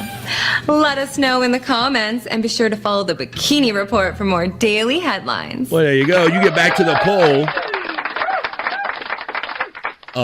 She says, that seems impossible. It really does. And you know, Space Nerd, you heard the description of the cherry picker, Scott, and they've done viral videos where they've shown guys where if you just put an orange vest on, P. Cunt, how many places you can like walk through if you just have like an orange vest on. So Space Nerd, I think a lot of it is they have to adapt their security game because if they see construction guys, they shouldn't be so calm about it. They should be like, hey, get the cherry picker away from the building. Why are you doing this? I don't know. I'm just assuming that's how they talk. Well, there you go. Now, Space Nerd accurately said that those are probably fake breasts. I think we've established that. But that's a fairly sexy bikini right there through the Bikini Report. And that's how we finish up every BF Live The Vibe newscast. Fun news and comment, sexy Bikini Report. There you go. What do you say we get on with more some other fun stuff? You don't steal something like that without already having a buyer, says Electric Head Gino. Thicker ass, Spawn endorses. Well, we get them on the 360 maybe, folks, but that's what we did. Did you guys just have fun doing news?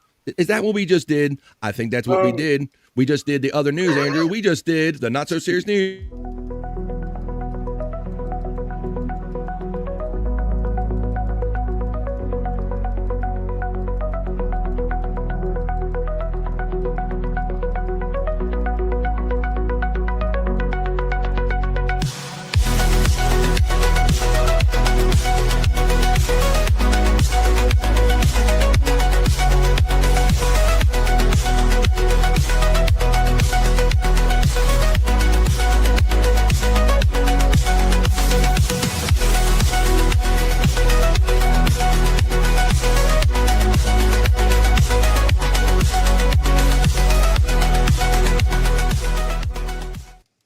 The one and only Miss Gina Levy steps into the vibe at the end of the news, end of the not so serious news. Welcome to the lovely Gina Levy. She goes, how do you do, everybody? How do you do over there? I understand you're checking in maybe from the left coast. The lovely Gina Levy checks in. You stay away from Perry's out there. Bob and Perry's going to be on tonight. We can talk about that when we do a little Perry Talk segment when we come back right after this, folks. I'm going to take it a little early right now because True Talk, I got to go for like the last half hour. So let's do a little early pause for the call. Normally we do it at 1:30. We're going to do it right now. And when we come back, we'll do Rock You Like a Horoscope. We'll do Perry Talk. We'll check the National Day calendar.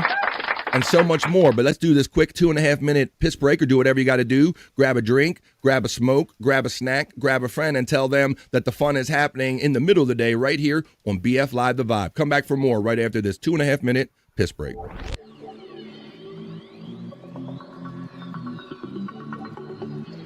I think I need a piss break. I'll do the pee-pee dance. I'll do the pee-pee dance. I'll do the pee-pee dance, pee-pee dance. Yeah. Think I need a piss break. I think I need a piss break. Yeah. Oh, yeah. I think I need a piss break. I do the pee-pee dance. I do the pee-pee dance.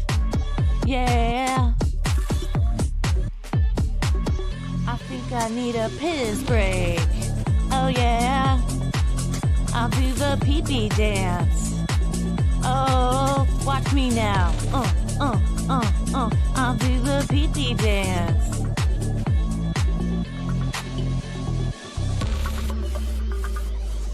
Come on, give it to me, that pee-pee break. DJ, hook it up. Drop that beat. Yeah. I'll do the pee-pee dance. I think I need a piss break. I think I need a piss break. Yeah. Watch me now.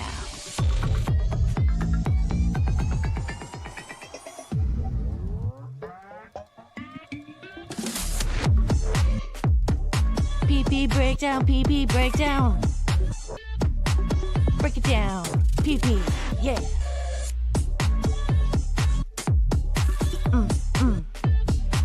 Think I need a piss break. I think I need a piss break. I think I need a piss break. Oh, yeah. Wash your hands. Don't be gross. I know you touched your pee-pee.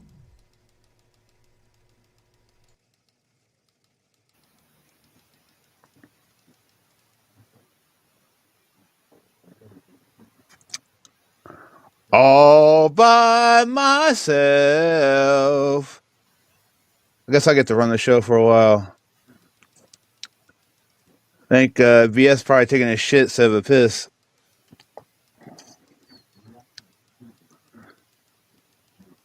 I see Jocelyn, Tennessee's in here.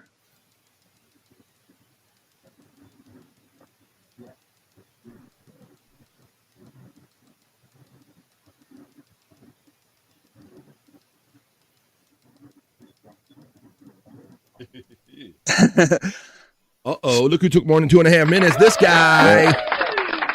You holding it down, P-Cunt? A little bit. A little bit. Thank you, man. Look, you all by yourself. You came back. The piss break ended. It took a little extended session right there. Ooh, sometimes that coffee and that soda hits you all at the same time, P-Cunt. Yeah.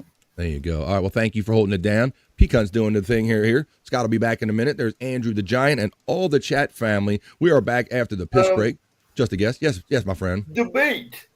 Oh, do boy. you think Russell Wilson is Hall of Fame worthy? I saw that being thrown around the other day. I really don't know his stats. Well, I'm just going on the one stat that spawned through us in the chat, Andrew. I would probably say, yeah, P-Cunt. If there's only like 10 or 11 guys above him that have thrown more touchdowns throughout the entire history of the league, Andrew, I think that point right there qualifies him alone. How about that? That's my take. What about you, P-Cunt? Got a Pete? Yeah, I think he deserves to be in there. I mean, it's kind of sad how the last couple of years he's been, kind of just fell off. And I don't think his skills. I think he basically ended up with some wrong teams. I do believe there is something with that whole Pete Carroll kind of coaching tree thing. You know, Pete does have a whole different way of dealing with these guys than like a Sean Payton, right? Oh yeah, definitely. And I think, for lack of a better way of saying it, I think Pete Carroll ruined him for the rest of the league. You know, he was only really good because of that Pete Carroll style of coaching. You know, and it worked. But maybe he would end up. We've seen it with Joe Flacco. We've seen it now with Rodgers. With Rodgers, he's doing better on another team. I was thinking more of Sam Darnold is what I was thinking of, Andrew. Okay. Sam Darnold, he was one of the many quarterbacks that was supposed to be the next quarterback and drafted. He's not with the team he was drafted by anymore. Now, who's with the Vikings now, or who's he playing for? Seattle. Seattle, right. Yeah. Seattle Seahawks. Seattle, yeah. He's balling. Right. He was with the Vikings for a minute, and they had a killer of the year last year, and then he choked in the playoffs, didn't he? He's balling with He's balling. So I think that a lot of this does matter, like the coaching, the matchup, the team and the coaching matchup. I do believe that it is possible for a guy to be drafted or end up on the wrong team. And if they find that kind of right mix of things, I think they can be successful. Russell Wilson is just wrong place, wrong time. I think so, Andrew. I think he's got no offensive line to like protect him, and he's playing for coaching styles that he's not really used to. Bobby Fran Tarkington, he ran around for a minute. Let's see. At one time, for many years, Tarkington's 47,300 was the record. 03 was the record, says Spawn. Spawn's a big sports guy. Bobby Nick's not with us so far yet. It is the middle of the day. It's the middle of the week. It's a Whack-A-Go Wednesday. Hey, could you guys... Let me take this piss break off thing down here, Scott. I was a little late coming back from the piss break, Scott, as later than you, and Pecan had to hold it down by himself. I didn't have Andrew on the screen. I was a little late getting back from the piss break. That rarely happens, but we're having fun here on the Vibe. Let's continue to have fun. Hey, what's up, Brutal Pain? Checking in, saying to Cal. Brutal Cal. To Cal, buddy. That was a fun-ass newscast that we did, talking a little bit about this and that. We were just saying how we thought maybe if Russell Wilson was with a different situation, Scott, I think he's still got some play in him. Yeah, I mean, whenever Denver first got him, I thought great. But then that year, man, it just seemed like it was terrible. But, I mean, but you had, like... It seemed like it was, like you said, it was just like a wrong fit, you know. It seemed like, if I remember, the way I remembered, he just got to where he wasn't getting along with anybody in the locker room or anything. He just kind of separated himself from everybody. Yeah, I've noticed that difference between Pete Carroll, how he raises guys or coaches compared to others. When you're a fossil, it is imperative that to have pocket protection. That's right. As you see with Flacco, he can carve part a D with time, carve a part of defense in time. Under heavy duress, he's a sitting duck. Very good point. Andrews Bookers checks in and says, I love the Vikings during Tarkington, but they put a roof on the stadium and I stopped watching the NFL. You know, Scott, when I was younger, bro, that's every time I couldn't wait to see like the crazy son of a bitches that were sitting out in the open air pecan at Vikings games and at Packers games when I was a kid. Yeah. Because you would see all you would see was the air, was the steam coming out of their breath, and you're like, all you see was like the frost coming out of their air because it was always normally like 0 or below out there in Minnesota, and it was always a rough place to go play, right, Pecan? Yes, sir. And I felt the same way, even though I wasn't like necessarily a dedicated Minnesota guy. I'm like, you're kind of taking away what it means to be a Minnesota Viking and to play in that environment, the frozen tundra of like Lambeau Field and in Minnesota and those other fields. Let's go Lions. Let's go for Shane checking in. How you doing there, buddy? Shane. Let's go for Shane checks in on the vibe and he says, "What's up, boys? What's going on, boys?" And chat, what is up?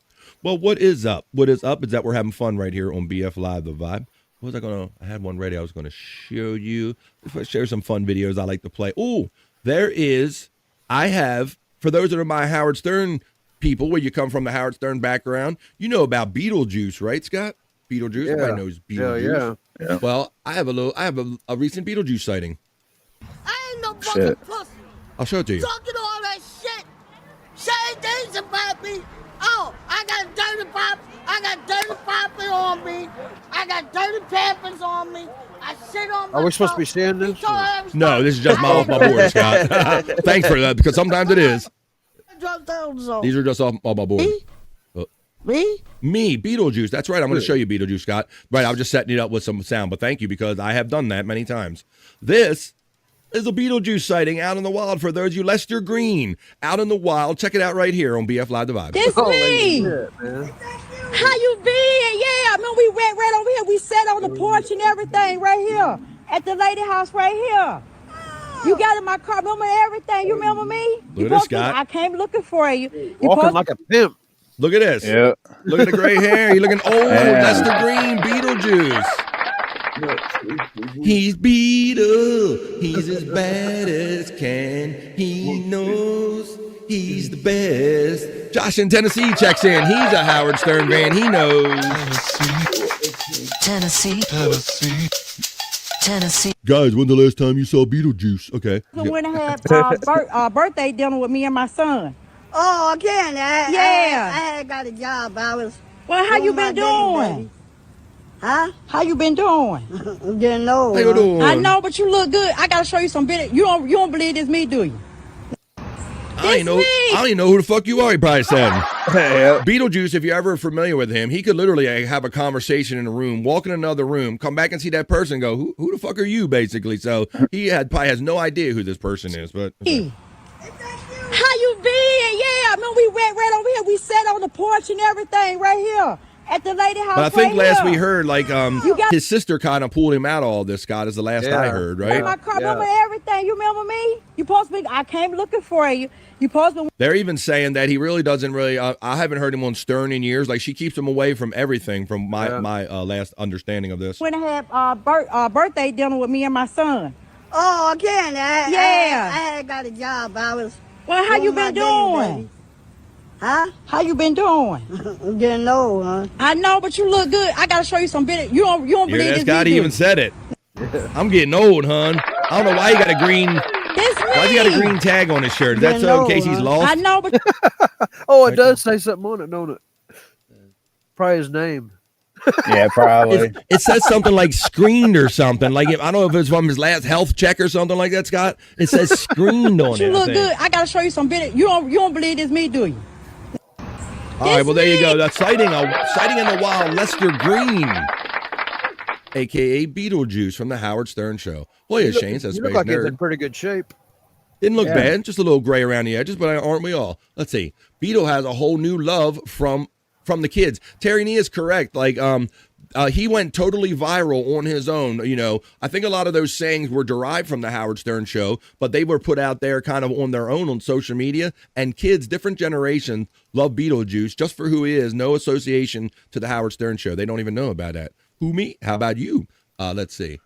Fair Shane, but hanging in.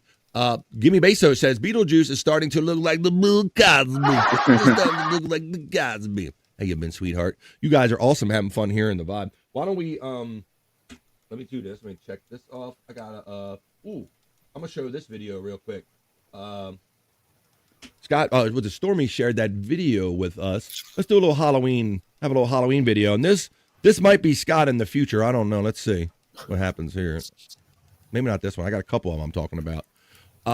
For Halloween, if trick-or-treaters, you know, Scott's been famously sharing his possum stories. He just goes out to smoke, mind his own business, and the dogs just drag possums. They bring things back from dark into nature to him, Scott. Well, this is a possum on a porch, and they seem perfectly wide awake until something happens here in this video. Check this out. A little possum action here on about it.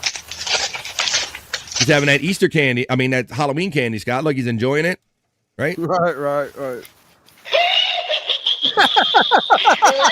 He goes right into dead mode. They do what they do best. He just goes right in the fall.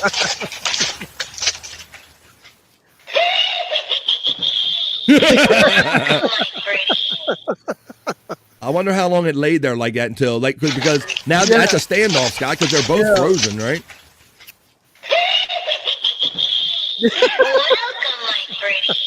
Welcome, my pretty. What's up? Let's see who's got that. It says, it's Don Reevy Jr. saying, it does my heart good to see beat. Thanks, BF. There you go. I'm glad you enjoyed that, Don Reevy Jr. That was awesome. Welcome to the show, Don Reevy Jr. I'm glad you enjoyed that little visit from him. Hi-yo, Reverend Don Reevy Jr., says our friend Pecan. This is so funny. I have seen several animal clips like this, says our friend Space Nerd. You may have very well sent that to me because you're good like that. Let's see. Don Reevy says, hello, Pecan. Spawn says, 2 final notes on Russell Wilson. His 32 fourth quarter comeback wins rank 9th place all time. Where is Andrew? 9th place all time. Also, only 10 other quarterbacks have more postseason passing yards than Wilson, 4,056. So that's what I thought was funny, Scott, in that when I read you those numbers, they didn't seem terrible. 3,000 yards for a quarterback, 26 touchdowns against 8 interceptions. Most teams would pray for something like that, but I guess it was spread out over. They only went 500 with him playing like that, Scott. I think he went 6 and 7, I think they said, or something like that. Yep. Before he got benched. I mean, how good you got to be when you're only 1 game short of 500 and coach is like, nah, nope, you ain't the guy. It just never worked out there. There's Scott's links right there if you want to check his stuff out. Gina Levy says, Black really don't crack. Beetle looks wonderful. I miss him. Not that I ever met him, but I love everything he does. Thank you, Gina Levy. I'm glad you're in tune with the show today. Wasn't that fun? And you know through Bob that he's had history with him. She said, sorry, I'm voice texting. I sound like a real moron. Well, it's better than your husband because he just types and he sounds like that. Welcome to the club, Gina. Welcome to the club. All right. Well, let's continue on doing what we do here on BF Live The Vibe. Let's see, we could either do Perry Talk next or we could do the National Day Calendar. There's always fun celebrations for someone or something. Let me see if there's a lot of them or anything, or we should just go do Perry Talk, blah, blah, blah. Pizza Day, Make a Dog's Day, Color Nut Day. We can do a couple of these. Why don't we check the National Day Calendar? Because we always end up having more fun than sometimes we even realize we are when we just check these goofy National Day calendars. It's always a holiday or a celebration for someone or something. Let's say what they are with the National Day. Hey, hey.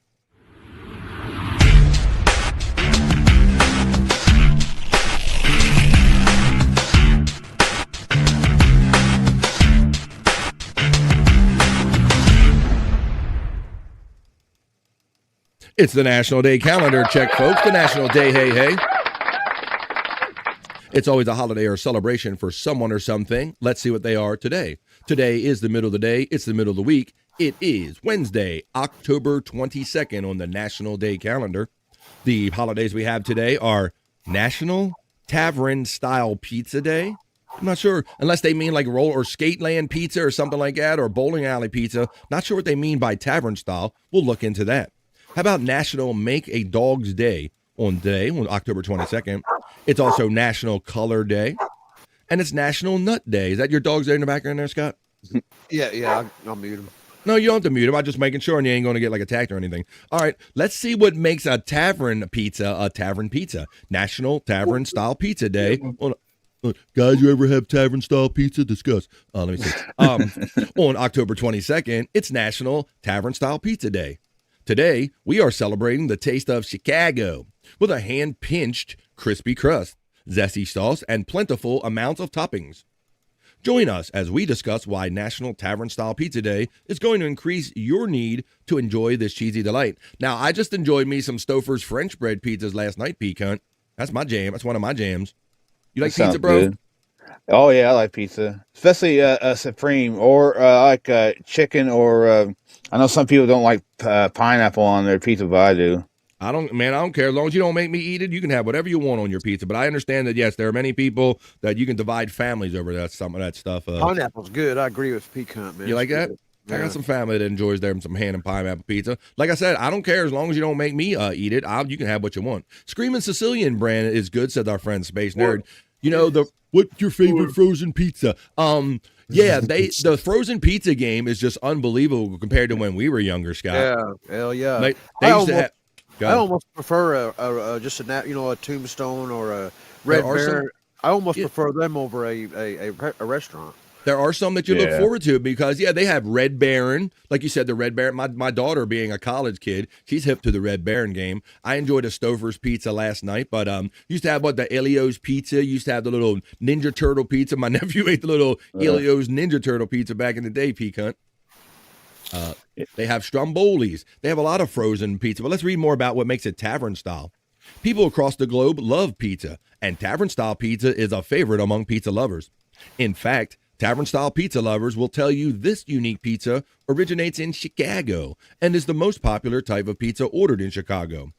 Yes, true Chicagoans eat thin crust, not deep dish. Now, this goes against everything we've heard there, P-Cunt. All you ever hear about is deep dish, right? In Chicago. Yeah. If you're wondering what makes tavern style pizza so unique, well, matter of fact, it's the crust. Always made thin and crispy, tavern style pizza delivers a delicious crunch with each bite. Now, I like crunchy pizza over the soft, doughy, cakey pizzas, guys. Yeah, me too. On that? I like it. I like all of them. Yeah. I don't like it all. There you go. You don't mind them. It originates, tavern style pizza does, in the Tavern Inn in Chicago in 1923. The owners began serving free pizza to customers as a snack. I got a kid. Man, that's a nice bar. Instead of pretzels or popcorn to go with their drinks at the bar, because that's an old trick. Everybody knows you give peanuts or something or pretzels. That makes people drink at the bar, right? Yeah. Now, let me tell you of an atrocity that I'm going through. Let's first of all, I'll tell you that after I read these 5 random pizza facts. Number 1, pizza is said to come from the Italian word pizzica, which means to pinch. Number 2, random fact about pizza. Pizza was served to soldiers in ancient Rome. It was believed pizza gave them courage and strength before battle, and probably gas. Saturday night is the most popular night of the week for eating pizza. I can't say I knew that. Thin crust pizza is most popular style pizza served in America. And the 5th random fact about pizza is that Americans consume about 23 pounds per person each year, guys. I'm pretty up on that. I might be on the high side of that one, P-Cunt. Yeah. It's one of my major food groups. I eat it at least 5 times a week, probably. Oh my God. Yeah, Scott, it's one of my major food groups. And I'll tell you why I'm upset about that. I'd rather eat the ass end from a menstruating skunk before I would eat and incorporate onions into my pizza life. That's a strong statement right there, my friend's mom. I love good chewy crust, said our friend Space Nerd. The Chunkster checks in and says, cheese casserole is all Chicago deep dish is. Thin crust rules. Yeah, I don't want cake pizza. I like it to have a little crunch, a little zing. I like them bubbles in it. Me and my wife love the bubbles, guys. When you get those pizza and it gets those doughy cooked bubbles on the crust, you know you got a good one. I was in Chicago once, and we ordered a pizza, whatever, we wanted to get the Chicago experience. Yeah, how'd it go? It was like it was upside down or something. The crust was on top and all. Oh yeah, I've seen those, Scott. Yeah, where they kind of bake them up. I saw one the other day, like a baked upside down on purpose, and you eat the crust. Yeah, weird shit, man. Just make pizza the way we like pizza. It's tavern style pizza day, so they say it's the crust that makes it tavern style. Go ahead and enjoy yourself some pizza. Now, let me tell you my little pizza horror story, guys. In that I like going to NFL games and the like, right? So my stadium recently, P-Cunt, after basically all the years I've been going there, they just decided to stop selling pizza at the stadium. The fuck? The fuck, exactly, bro. I'm like, Scott, that's a major food group for me. You can't just... I said, what kind of stadium worth their weight? You can get skating pizza. You can get bowling alley pizza. You can't get pizza at a football game. And P-Cunt, you know what I correlated it to, buddy? Our terrible starting record. I said, look, I said it's the curse of no pizza. It's the first time they didn't ever sell pizza in our stadium, and we're like 1-6 to show for it. Yeah. So I tried to tweet them. It's the curse of no pizza here. So that is one of my major food groups. I need my pizza back in the stadium. How are you going to just tell thousands of pizza they can't eat pizza at the stadium anymore? I don't get that. Let's get into the dangers of eating the frozen pizzas at home, though. I can show you because about 3 days ago, I was cooking a pizza, and you see these burns on my fingers? Oh, yeah. You need an UV glove, bro. Well, what happened was I dropped a pepperoni fell off, and it hit the bottom of the stove. And I had to get it. I had to get it, man. You had to get it. You had a soldier in there, and you couldn't just put a fork in there. I can get that. That's one good. That's going to be extra crispy. That's going to take extra good. Let me get that one here. Like, you're just sending yourself. We've all done that one, Scott. Yeah. And you know, Scott, we have the 2 UV gloves that I could put on. And how many times where I could either I reach for the thing or I get the UV glove and I just reach for the hot thing, right? And you burn yourself and you go, you dumbass, you got an UV glove right there. Crazy Cute Sunflower checks in with her favorite pizza, pineapple, chicken, and green peppers. There you go. Like I said, I don't care what you like as long as you don't force me to eat it. If you serve it to me and force me to eat it, I might care a little bit more. Space Nerd says, I'm a mayo girl. Can't live without Best Foods, Hellman's, Kewpie, and Duke's. You have all that mayo. My wife is more of a Miracle Whip person there, guys. She likes that Miracle Whip. All right. Well, why don't we do this before I go into my next item on the National Day calendar, which is National Make a Dog's Day. And I know some people are going through it with this. I'm going to bring some bros back in. What's it? Wait a minute. She says soldier. She's laughing over there. Gina Levy is. All right. Well, let's do this. Let me bring some people in. We got some bros backstage to bring in. He's my friend. He's yours. We're almost at the end of hour number 2, so he's at least going to hopefully hang out for an hour with us. He's from the Great White North. He's Bobby Nick. Me butt cheeks, motherfuckers. Fuck yeah. Bobby. We're doing it. We're having it. Yeah. Bobby stepped into the I got deep butt cheeks. Bob, you stepped in just in time to talk about pizza game, buddy. We're talking about tavern pizza, and it just got us talking about all the different types of pizza that we enjoy, buddy. Oh, damn. What's your go-to up there? I know you got a place that delivers you some pizza, Bob. What you get? Poutine pizza? What are you doing? You know what? Actually, like a meat lover's pizza is like really good. I mean, I bet you be the Wendy's meat on a meat lover. Bobby Nick's Bobby Bacon is the meat. Yeah, they're talking about tavern style, and they say it's just the thin crust that kind of makes it that way, Bob. So we're just kind of talking about pizza and all that stuff. Had me some last night. I had me some Stouffer's French bread pizzas. I said, that's my fancy thing, Scott. I caught them on sale. When I get fancy, I get my Stouffer's French bread pizza. Talking about wee and all that stuff. Point my pinky when I eat it. Today is National Make a Dog's Day. Now, I understand first of all, the Mrs. Gina Levy's in the chat. I've expressed my condolences over your loss of your longtime pets, and I want to shout out another person who's gone through it, had to say goodbye after 17 years, Amber. I saw her on social media, so shout out to our chat family friend, Amber. She had to send her little one over the Rainbow Bridge after 17 years, and that's a good long time with a dog, but even that is never long enough. No matter how long it is, it's never long enough. So shout out to our girl, Amber, checking in. National Make a Dog's Day. On October 22nd is a Subaru holiday that invites dogs lovers everywhere to go the extra mile for their pups. Are we going to get into talking about how Subarus have drivers have a certain style? Are we going to get into that? Today is a reminder to animal lovers everywhere to adopt a pet instead of buying one. In fact, we encourage everyone to visit a shelter to see why adopting a four-legged friend will make their world a better place. I've said it before. I'll say it again. My furry knucklehead is around here somewhere. We picked her up from a shelter. She was already 3.5 years old. She was a bigger dog that was kind of looked a little fierce on first look. Nobody really wanted her, but she is the biggest, furriest baby. She'll just roll over at a given moment. So there are tons of great animals out there. Adopt, do not shop, and make a dog's day. And if you're lucky, maybe you'll have one for 17 years. How about this one, National Color Day? Now, this almost looks like the Pride Day flag or anything like that, but let's see what it's really about. National Color Day. Spelled wrong. Oh, Bob, here we go. Don't you start your Canadian shit in here with your putting that U, Bobby Nick. We're doing the show from the United States, buddy. He would have that COLOUR. So that's how it would look to him. On October 22nd, we celebrate the vibrant and powerful role color plays in our lives on the National Color Day. This fun national day is time to appreciate how color affects our moods, communications, ideas, and adds breathtaking beauty to our world. Let me see. I think I skipped a story. This is reminding me I skipped a story. I literally think I skipped a story in the news. I know I did. And it was a good one. I went right to the diamond story. I'm going to double back because that's another good story. Maybe I promised it in the thumbnail. I got to tell you. But on National Color Day, color is a silent language understood by all. Long before we had names for them, colors served a purpose, sending signals that are deeply ingrained in us. A streetlight turns from green to yellow to red, directing the flow of traffic without a single word. The flush of color in a friend's cheeks can indicate, it always jumps on me, it can affect how the moods communicate ideas and adds breathtaking beauty to our world. So there you go. It's Color Day, folks. All the colors of the rainbow on National Color Day. And I'm going to do double back and do one of the thumbnail stormers I promised you. Let's talk about National Nuts Day. We got enough of them here in the chat. Oh, I got a Subaru comment coming up here. I saw that. Hey, everyone. Tiffany Washington. Checks into the vibe.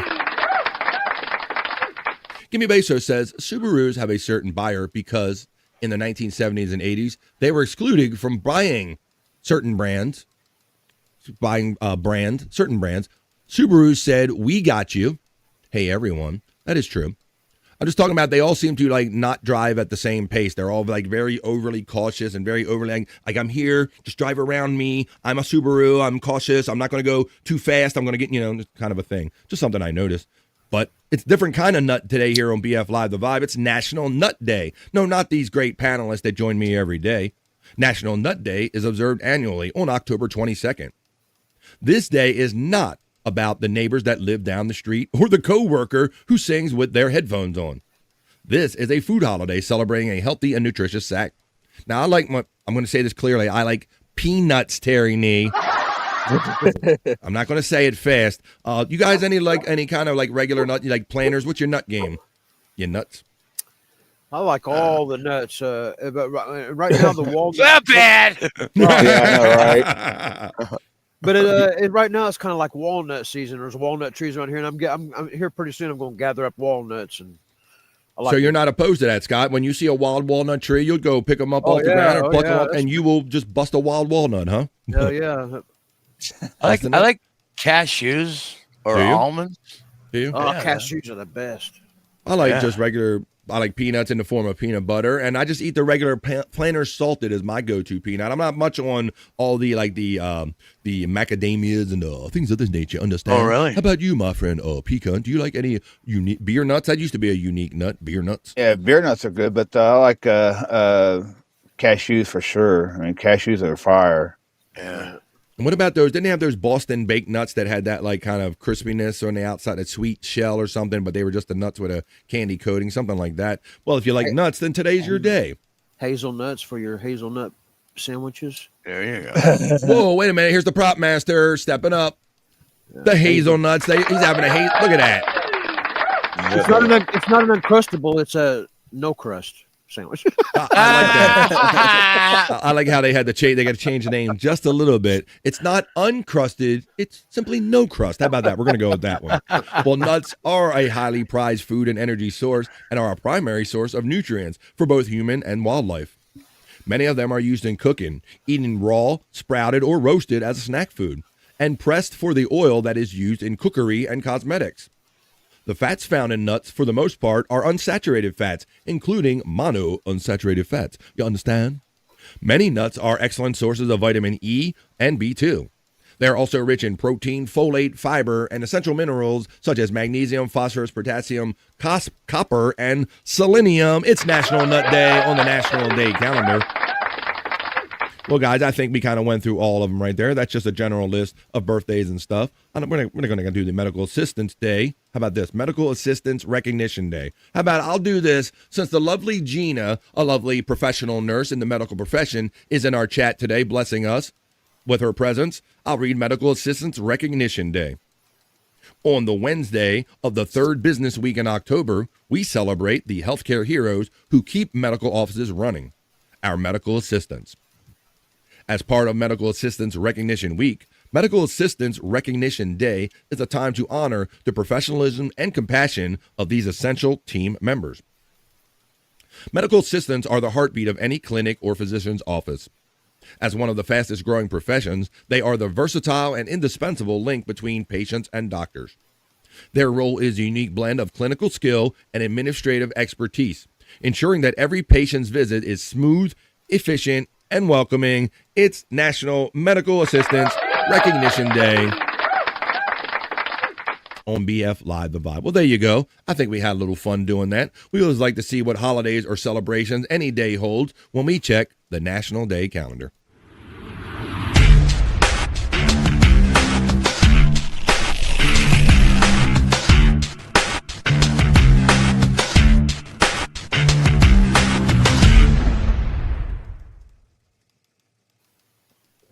BF Live The Vibe, having fun in the middle of the day. It's the middle of the week. It is a Wackago Wednesday.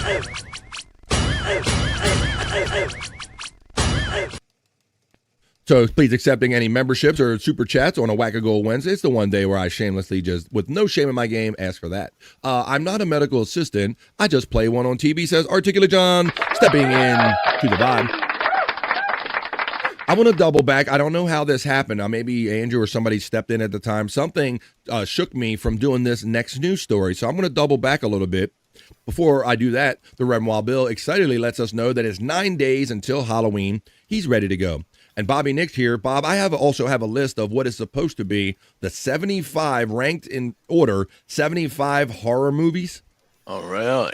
I thought maybe we could talk about that until we get a little block of time in here. And then Space Nerd threw out a new trailer for a Stephen King movie that's coming out. But I'm going to double back real quick and do a news item that I maybe weed or whatever, just exciting about doing the show. I kind of skipped past. And it was one that was on the thumbnail, and I think it'll be fun to talk about. I think I clicked over it quickly thinking that I did the story, but we did not do this story.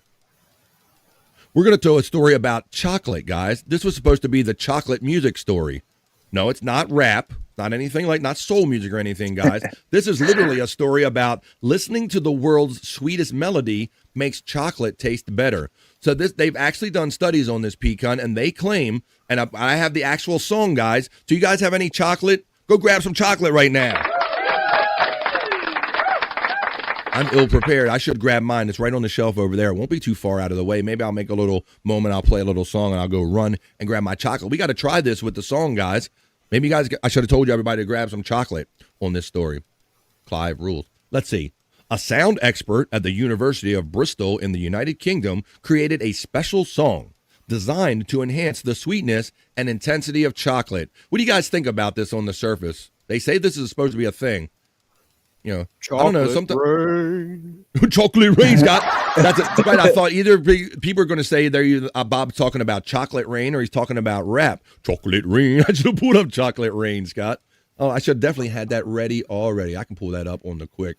Chocolate rain is a classic, bro. But still, as might a classic it is, some people still don't know what it is. But this kid went viral when he was like a young teen. Now he's a grown-ass man. But yeah, this was the first song, Scott Fitzpatrick so accurately points out, that really made chocolate taste better. Chocolate Rain.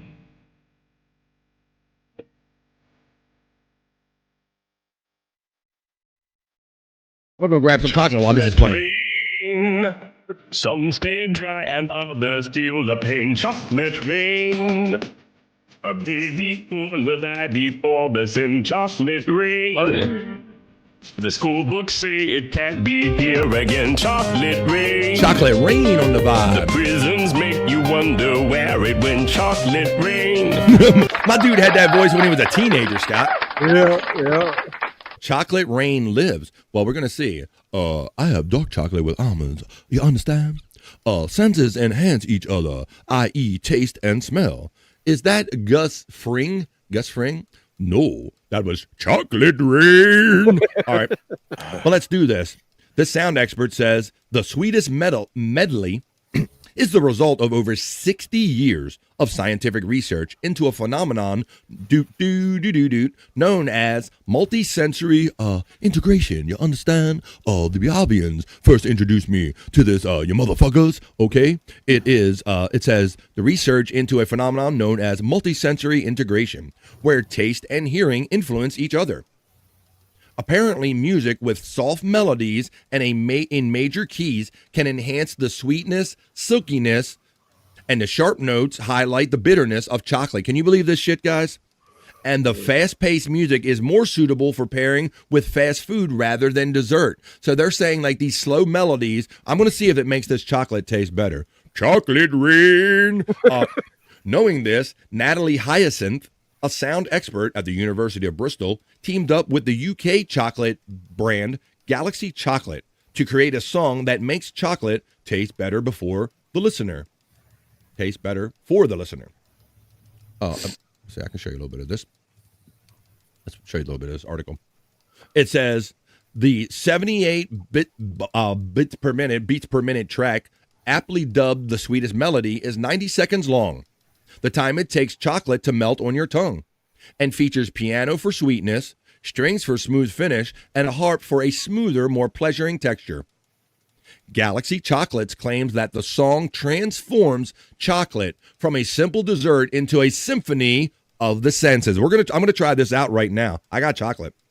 This initiative shows how enjoying chocolate can be a multi-sensory experience. You understand? That goes beyond the taste to engage all of your senses. The power of music to enhance our enjoyment of chocolate is a thrilling prospect, the sound expert said. There's the music right there. Chocolate Rain. I'm going to run it for you in a second. Just in case you want to enhance your multi-sensory experience, the sweetest melody is available on YouTube and Spotify. We're going to hear it right now. Like to hear it? Here it go. Let me get it. Get it all queued up, screen shared and whatnot. Share the screen instead. Now, first of all, let me do this. Let's do this the right way now, guys. All right. I got my chocolate. I don't know if anybody's had time to run off. I didn't really give people a lot of notice about this, but y'all know I got a candy shelf back there. So I got my candy shelf. Yes, Bobby Nick. And today, I'll feature one item on my candy shelf. I will be enjoying chocolate, a Ghirardelli caramel waffle cone. Fancy pants right here, guys. Look, I'm bringing out. Those are good. I'm bringing out the fancy pants, Scott. I caught these on a sale a while back. Yeah. All right. So I'm going to listen. I'm going to have a bite of this without any music right now. Let's see. I'm not going to play Donkey Kong or nothing. Look, Space Nerd says, yum. There's a membership link if you care to help me. If you enjoy what I'm doing here on The Vibe and you want to help keep this show going, I have a $1.99 level on my Wackago Wednesday, folks. I could really use your help today. I do. Me, love you. I love you long time. $1.99. All right. Well, this will make the chocolate taste horny. All right, I'm going to get that out of my brain right now. Now I'm going to eat some chocolate, guys. I'm going to take a little bite without any music and see how it tastes. Okay. A little bite. Okay. All right. It's okay. Tastes the way I remember. Let's see. I can feel the chemicals released while eating chocolate. I feel it. You understand? It's them endorphins. All right, now, everybody got your chocolate? I gave everybody a chance if you got a chocolate within reach to grab some. Yum. I like a Snickers and Marvin Gaye. Let's get it on. Oh, baby. If you ever go to San Francisco, visit the Ghirardelli factory. There is a chocolate river. I crave chocolate daily, says our friend Spawn. Phenomena. Do. Space Nerd says this is fun. That's the idea of the show. This was that was George Takei. I'm going for Riley, goddammit. They're kind of close sometimes. You have to forgive me. All right, now here comes the proof, guys. I'm going to run the video now. This is the 1 minute track. I'm going to run the track, and I'm going to see if chocolate tastes better. And I hope you're playing the home version if you have some chocolate.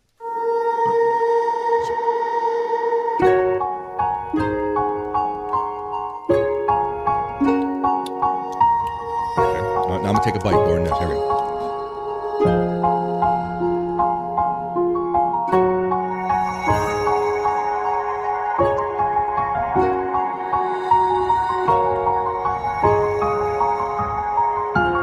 I'm pretty sure I can do the same thing with weed, Scott.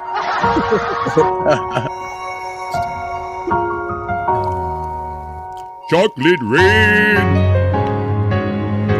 Chocolate rain.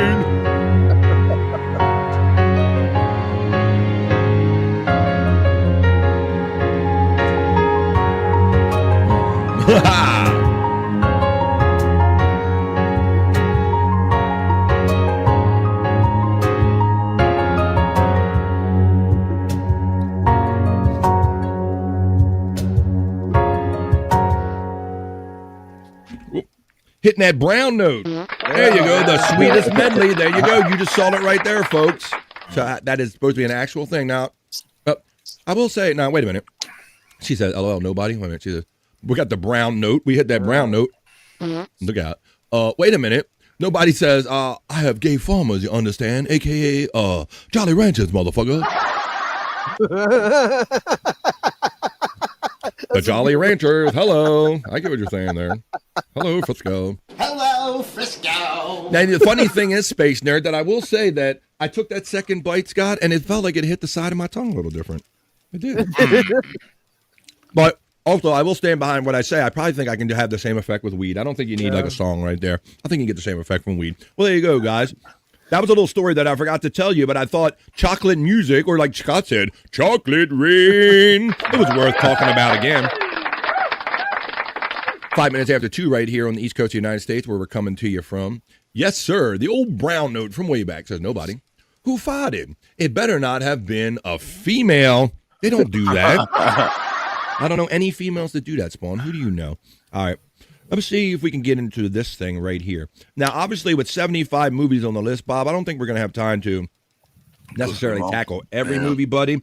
But you and Scott together, there I'd say there probably isn't a horror movie, and Wild Bill in the chat, but you two mostly, there isn't a horror movie that comes up that they can't, that you guys don't know about already. Now, Space Nerd, did you say you sent that to me by email? What is your I thought you said Discord originally. I'm currently looking for the thing. She said she sent me a trailer. Let's see, I'm over here in BF Live The Vibe. I don't see it in the Vibe, so I'll look under my private email real quick. QRST. Hi, folks. I like to do this. She emailed it. Hi, folks. Your view is important to me here on BF Live The Vibe. I hope that the people here so far are having fun today. Sometimes when people email me stuff live during the show, I play this little ditty to kill some time to make my way over there, so as not to be such a boomer as Terry Nee. Now, here's what Space Nerd played. This is Bobby Nick.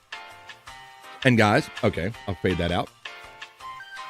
She says that let's get ready for like the horror movie season and kind of the Halloween season coming up. I know that Bobby Nick and Scott are my two horror authorities here. And our friend Space Nerd lets us know that a new Stephen King movie is coming out. She sent me the link. So let me, why isn't that canceled? Why isn't it sharing that screen? Let me do screen share. Screen share. Why? Okay, it's coming up like that. Why is it coming up as Discord? That's not what I want to share. No, it's not sharing the right thing. Let me get the right screen up here. Oh, it's in my email. Boom. Wow, I know what I got to do. I got to do this. I got to do copy, and then I got to do paste, and then I can screen share it with you right here on the Vibe. Here we go. This is the trailer for the new Stephen King movie, and this is going to set up our conversation talking about the 75 ranked in order, 75 horror movies of all time. We'll see how many we can get through and see what our authorities on staff right here on panel, Bobby, Nick, and Scott think, but this is The Long Walk, the official trailer of the new Stephen King movie.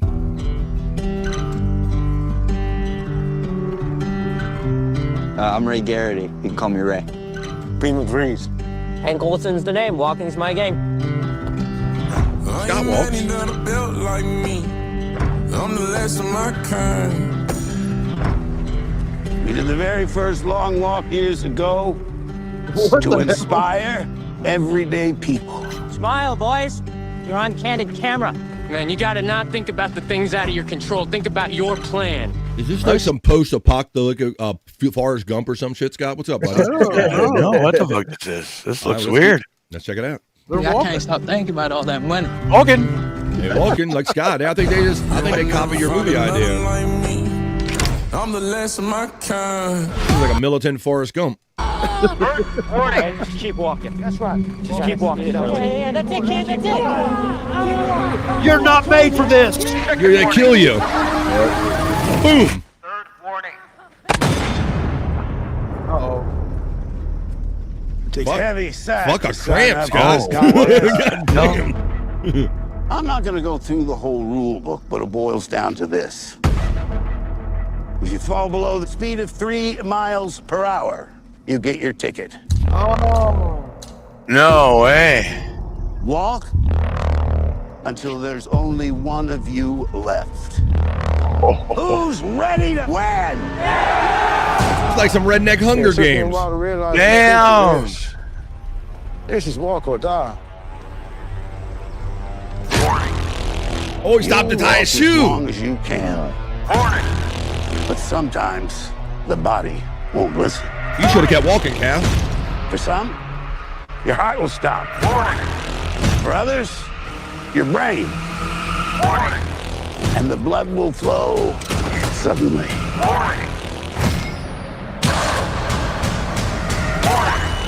There's one winner.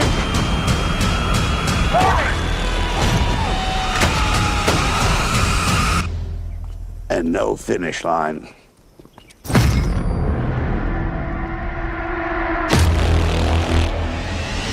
Oh, God. Oh, There no. you go, Scott. I mean, I make you think when you go on that long walk. That look like, damn. That looks like just some redneck Hunger Games or something there, Pecan. What is that? That's crazy. That is going to be a good one. Stephen King has that mind that just fucking goes places that you wouldn't even think of, you know? So, I don't know, yeah. Did you see there at the end where that dude is walking on a broken ankle, like it's all twisted Yeah. up? Wow. I've learned if you're puree milk, there are 3 options. They're talking about milk and shit. Let me see. Sexual chocolate. Sexual chocolate, baby. That's right. You ain't ready for sexual chocolate. Let's see. I believe the children are the future. Teach them well and let them lead the way. Sexual chocolate, baby. It's truly astounding how well chocolate tastes off the back door. What? What do you wait? I don't know further description than I. Mana. We got that earlier. I can feel the chemicals released when eating chocolate. Feel it. We got that one back a little too far. We got the yum. We got the Snickers. Oh, wow, really our clip went back a little too far. The gay farmers. It felt meltier. Yes, sir. The brown note. Email. I got it. Matt checks in. There's what I wanted to see. What's up, buddy? Another Matt. Acknowledges the prop master and everybody. Bobby, Nick, P-Cunt, all of us. Thank you, Matt, for checking in, buddy. There's Terry. Good to see you, Matt. Thanks for being nobody says horror, or what is this horror you speak of? I love horror movies. So you and Perry Carabello. Watch out, Scotty, when you go on them walks. She's worried about you, buddy. You got to watch out, see? So now he's never going to go. He used to go take walks in the woods. Scott ain't never going to walk again after seeing that shit, after that preview. No more walks in the woods from Scott Fitzpatrick. He's done. Got retired. I walk outside in the woods. I just walk outside in the woods. I be walking outside in the woods. I go to the woods and then I walk. No, I have to see the Chocolate River. It's the Willy Wonka brought to life. There you go, the Chocolate River at Ghirardelli. You got to check that out. Everyone is represented in that movie, says Tyranny. But who dies first? That's always wondering. Walking, says Tyranny. That's an old throwback. Walking. Terrifying, says Space Nerd, who brought that to us. Nobody simply says, just shoot me now. I'm not finishing that walk. Hoya de Matt says, Space Nerd. I will be redoing this soon. Is that Luke Skywalker? I did not notice anyone famous in there. Did anybody notice anyone famous in any of those clips? I did not. Anybody. Yeah, I did see Mark Hamill. He looked like he was the main guy. Thank you. Articulate John picked up on that too. I did not. Yes, Articulate John says Space Nerd. She verifies it well. Nah, I'm good. I'll pass as Matt on that one. Can I get a Hoya? You can juggle that, Jen. Yeah. Your chat family, you add members every day, your damn self. Hoya, Jen. Can I get a Hoya? Can I get a Hoya? Can I get a Hoya?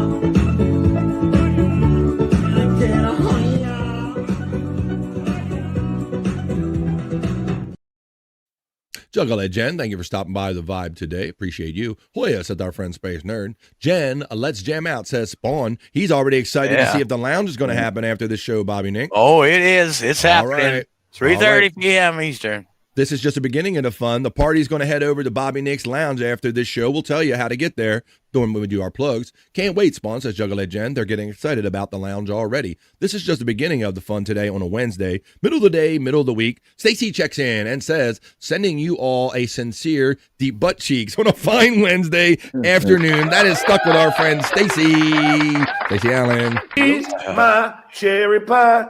I can't really sing this song. I got deep butt cheeks. And Stacey Allen checks in with a deep butt cheeks greeting for everyone. 26 deep says butt Juggle cheeks didn't save me yesterday, man. Holy crap. Boy, you had a thing, Bob? I had a thing. I shit my underwear all up. I mean, it was damn. You talk about the stuff you guys admit on the show. Scott admitted that he felt so good about getting diagnosed. He admitted something on the show. Now you're admitting something. You guys are awesome. You see, these are open books. Whether you want them to be closed or not, they're going to be open for you. Let's see. So Chunkster says, what to play? I may be a long for a double. Maybe a long one for a double. Let's see. Appreciate that, Spawn. I'm going to see what you guys are up to. My name is Nobody. Nerd gets acknowledged by Stacey Allen checking in. Great to see all of our friends checking in every day. Space Nerd says, thank you for playing that BF Live. You're welcome. Thank you for being part of the show. Oh, he needs a rap name immediately. Hey, Spawn from our friend Stacey Allen checking in. Fing, California. I don't know. Fing, CA or Canada. Blame Canada. Bobby, Fran, Scott, Bobby, Nick, and Pecan. All of us right there. Whoop, whoop. All right. Spawn. You guys are awesome. The energy is great in the chat today. I'll be finding that book, says Crazy Cute Sunflower, for our reading people here. If you join that more of a mental kind of thing, get that Stephen King book, The Long Walk. All right, and then let's continue on with what we're doing here with the Vibe. Let's play. Next thing I'm going to play for you. Oh, I was going to get it to the 75 list. So let's graze through this real quick. I have two, dare I say, I'll put my horror guys, not whore guys. I got other guys for that. I'll put my horror guys up against anybody talking about looking for a good horror movie. We rank the century's best scary films, Bobby Nick. Wow. Let me go because I don't, I really don't know a whole lot about this. That's why I got you guys. So let me go down to the bottom. Let's work our way up a little bit, and then maybe we got to make our way up to the top 10 or something. I don't think we have time to do all 75. Does anybody want to take a number? What they think is number one before you see number one? We didn't read it. Yeah, go ahead. But for me, it's Exorcist, man. Exorcist is always going to be number one. I think they're only doing the ones from this century, though. That kind of sucks. Maybe. Let me read. Let's read the qualifiers, Bobby Nick. Yeah. It says, this is an recency bias talking. The 21st century has given us some pretty great horror films. So you're right in that, Bob. It's from a certain era, right? Okay. So it's the 21st century, not the 20th century, Scott. So that's gonna mess with you guys a little bit because I like you guys when you think about overall. So the 21st might add a little different twist to it. Sure, the last millennium was rather awesome too, with the universal monsters of Dracula, Frankenstein, and friends. Villains like Jason Voorhees and Leatherface, Alfred Hitchcock's seminal psycho shower scene, and every dread-filled minute of The Exorcist that Scott mentioned. Yeah, Jesus, yeah. All helped create and elevate an entire genre of neato scary movies. But horror flicks since 2001 have been revolutionary in their own way, using technology and modern issues to examine the darker sides of humanity. The internet gives us more opportunity to be exposed to noteworthy terrors from other countries. And especially recently, there's been an artful bent to horror that allows newer filmmakers such as Jordan Peele's Get Out and Ari Aster with Heredity to make vital and important films that may also leave you in the fetal position. So let's get right onto the list, guys. They go in, coming in at number 7. They're talking about something called The Babysitter from 2017. Do you guys have any familiarity with that movie? I didn't see it, but I remember the commercials for it. Yeah, I seen it. It was actually pretty freaky. It was a fun movie. Look at that. Even though they are the 21st century ones, you still can't get my guys. Heredity is supposed to be a good one, says our friend Reverend Wild Bill. Going back to the 20th century, she says Freddy versus Jason is a favorite of actually hers. No, that would actually be in the 21st century, so Okay. this could be in this list. All right. Well, thank you, Bobby Nick. That's why I got you here counting on you. Now, they have coming in at number 74, something called The Black Coat's Daughter from 2015. What you guys take on that? I don't know that one. Don't know that one either. Yeah, it says Longlegs, director Osgood Perkins, the son of psycho horror icon Anthony Perkins, crafts this dark and twisty narrative revolving around two boarding school girls, Lucy Boynton and Kieran Shipka, an escapee, Emma Roberts from a mental asylum, and the murderous demon that connects all of them. How about number 73? They're checking in with I Trapped the Devil from 2019. Is that any familiar to you guys? I don't know that one either. No. Interesting. Nope. 74 was pretty good. I'll go down to number 70, and then I'm just going to go to the top 10 to think of what I'll do. Let's go with number 72. Whoa, the angry black girl and her monster. Very specific. Never heard of that. Frankenstein is alive again in this fantastic modernization about a gifted teen girl, played by Layla DeLeon Hayes, who brings her big brother back to life after he's gunned down in a gang shooting. Obviously, to a monstrous degree. So this is about like a modern day, I guess, a black version of Frankenstein, where my brother was shot down in gun violence, and they're going to bring it back Frankenstein ways. In 2025, they're saying a movie called Weapons was out. So this is very recent. I don't know it. You don't know that one? Very interesting. No. Very interesting. Until Bobby Nick said it, I didn't really appreciate what they were going for as far as just they're going for the 21st century. Yeah.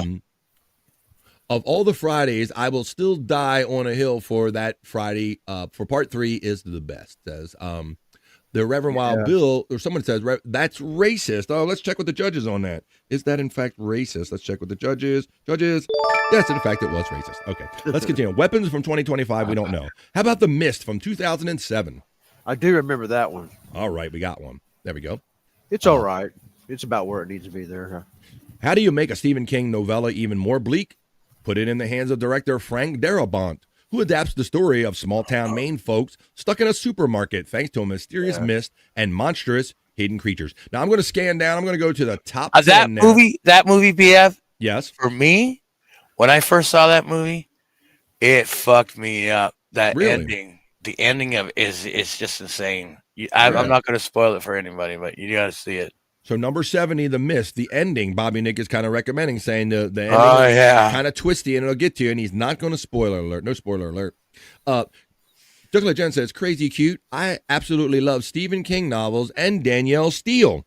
That's kind of don't do a Danielle Steele horror movie.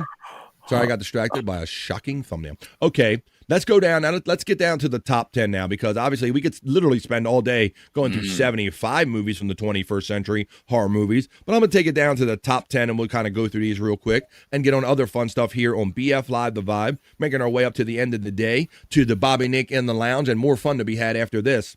Number 10, Bob and Scott and my fellas on here, they're talking about Black Swan. I've heard of it, but not seen it. Yeah, same as me. If Suspiria didn't already prove artistry was hell, the insane world of ballet does the job here. Natalie Portman's main character cracks under the psychological and physical pressures of being a prima ballerina in Swan Lake and goes dancing on the dark side. So that's Swan Lake. I'm familiar with, I know of that movie. How about something called, coming in at number 9 of the top, probably scariest horror movies of the 21st century movies, It Follows, Bob, from 2015. I like this one, yeah. Amazing. I mean, it's like an STD. That's a write-up for you. That's a headline.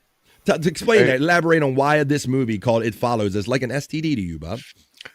Well, I mean, that's the way this thing spreads. You have sex, throughout the movie. Oh, okay. So it's an STD horror movie. Yeah, you catch it, and you're the new thing, I bet Perry is worried about this. Shut the fuck Well, up. you got to have something following you around, brother. Mayaka Monroe stars as a young woman who just can't shake a shape-shifting menace who takes different human forms and is the source of constant stress.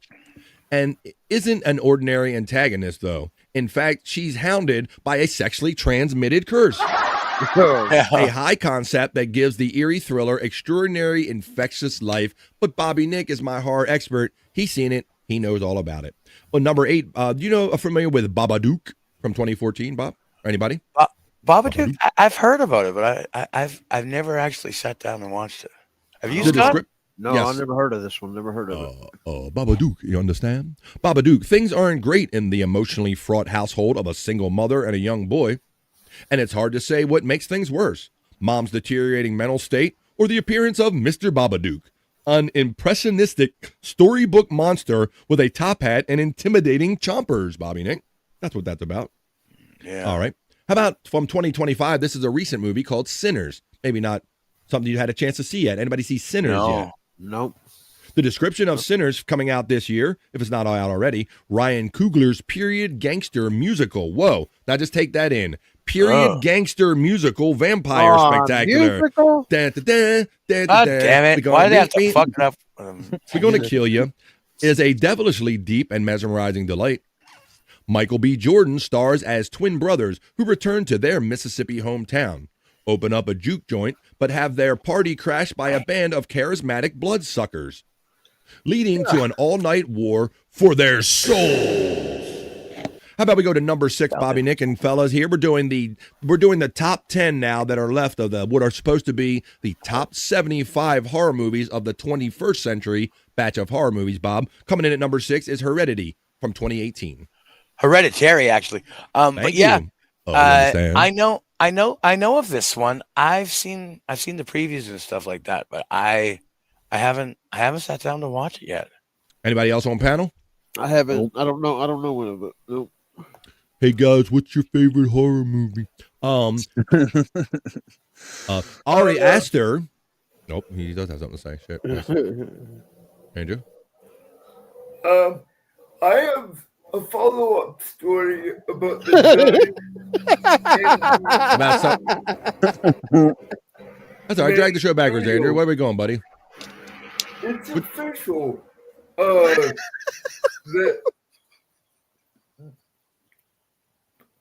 Andrew holds up the show any kind he can. It's official. We know, yes. it is official that I will look over. He brain farted. Something was official. He really wanted to say it. It was really official. It was so official, he forgot it. Mumbling Nick checks in and goes, Andrew, we hear you have a hard out. We hear you have a hard out. Yeah, he has a... Nice. Oh, no, he has I only have one testicle. There we go. At least doesn't have a heart on. You know what I'm saying? What is it, Andrew? Get it out. Fucking Andrew. Tony Varillo has been officially named the Giants manager. Was that the college guy, brother? It is official now. Is he a college? Was he that college guy I was telling you about? All right. So Andrew has a little bit of unasked for sports breaking news in the middle of any segment here on BF Live The Vibe. And he's letting you know that the San Francisco Giants of Major League Baseball have hired their new manager. And that new manager is a college baseball manager. So they're trying that route. Thank you, Andrew. I'm going to read about Hereditary since Bobby Nick told me to say it properly, not Heredity. Hereditary. Ari Aster's disturbing debut would be impressive if you just stop at the spectacular implosion of a loving family and Toni Collette's heartbreaking performance. It rises to an all-time status when you factor in all the occult leanings horrifying imagery, and a demon king thrown in for good measure. Now, Bob, and Scott and guys, I'm going to move on to number 5, Get Out. This is that Jordan Peele movie, right? Yes, it is. Have you seen it, Bob? Yeah, I have. Actually, I enjoyed it. You know, I know a lot of people thought it was very political because they made the white guy look like the evil person. And I was like, yeah, it's a fun movie. You know, it's from a black perspective, so I get it. There you go. Yeah. Interesting. I'm not a big horror guy, so I haven't seen any of it. But Daniel Kaluuya's teary, wide-eyed, shocked face as his character enters the abominable sunken place, courtesy of his white girlfriend's totally evil parents, is one of the most indelible horror film sights this millennium. And filmmaker Jordan Peele earns instant classic status with his socially relevant and totally rousing tackling of modern racism. It's very interesting. So I didn't even realize that it was a biracial couple that was even in the movie, Bobby Nick. Yeah. But it is interesting in media how you rarely see a nuclear black couple. You always see like a black guy with an Asian woman or a white woman or whatever. But I digress on that part. Right. But yeah. But I guess it fit the role of this movie right here. Witch comes in at number 4, Bobby Nick. Number 16, The Witch. Yeah, I can't say I've seen this one. Wow. One that Bobby Nick hasn't seen. You've seen so many of them. Let me see. It says, let's read a little description of what The Witch is. The unnerving look at 17th century paranoia. So this is kind of a timepiece, is seen through the eyes of a young New England teenager, Anya Taylor-Joy. Her baby brother goes mysteriously missing on her watch, and she's suspected of witchcraft. Oh, shit. Come for the downward spiral of hellish despair. Stay for the macabre goat, Black Phillip, and the ominous climax. The macabre goat, Black Phillip. Bob, or anybody on panel, or in the chat, has anybody seen number 3 movie where it's supposed to be the top 75 horror movies of the 21st century? Number 3 coming in with The Wailing from 2016. I don't believe I've seen that either. No. You guys are more. I've heard of it. The 20th century movies. I'm still impressed with how many of the top 10 you have seen, Bobby Nick, because I've seen 0 of them. The Wailing, Ghost, ? Check. The Undead? Check. Hair-raising possessed kids? Check. Check and check. Over the course of 2.5 hours, the Korean masterpiece goes a lot of different places, following the bumbling cop worried about his family when a dangerous infection turns his neighbors into monsters. Oh yeah, I remember this, and I didn't watch it because it is Korean, and I don't do fucking subtitles. I'm sorry, I just don't. That could be a little kind of a hard thing to kind of keep up with, make a movie not fun. 28 Days Later from 2003 comes in as the second movie, Bobby Nick. Excellent movie, but the one thing about this movie that I didn't like is they turned the whole zombie thing into this, infection, and instead of people being dead, and they were these were fast zombies, and while they may be scarier, but there's some to be said about the slow ones, from back in the day. I think them and hordes are really cool. But yeah, this brought in the era of the faster zombie, That always did get me, Bob. Like everybody said, how do you just outrun them, right? You hit them with a stick and you just outrun them because they're just like walking real slow and all. But then, like you said, Bobby Nick accurately points about that they kind of changed it up a little bit and they go, okay, we got to make this zombie thing a little more believable. I think there's a sequel to I think it's like 28 years later just come out. Yeah, there is. This is why I got my experts on panel. 28 Days Later from 2003 is marked as the best zombie movie that didn't involve George Romero, period. From the harrowing shot of Cillian Murphy walking from a coma to find a bizarrely deserted London, to the rage-filled creatures who run instead of lumber, like Bobby Nick pointed out, it bleakly captures post-apocalyptic life in a brutally realistic fashion that other films strive but just can't. And now, number 1, guys, let's do a little drum roll for this, Bobby Nick. Anybody? I mean, it's the 21st century, so it's going to be hard. These newer films. I'm scared that I'm not even going to know it. Well, Bob and Nick, you've known so much, and you made this segment so much better by your knowledge. I appreciate it, buddy. But let's do a little drum roll right here. And let's see. This is said to be, ranked by who? I'll have to look it up. The #1 horror movie of all of the 21st century horror movies, Bobby Nick and panel, The Kill List from 2012. Yeah, shit. Never heard of it. Wow.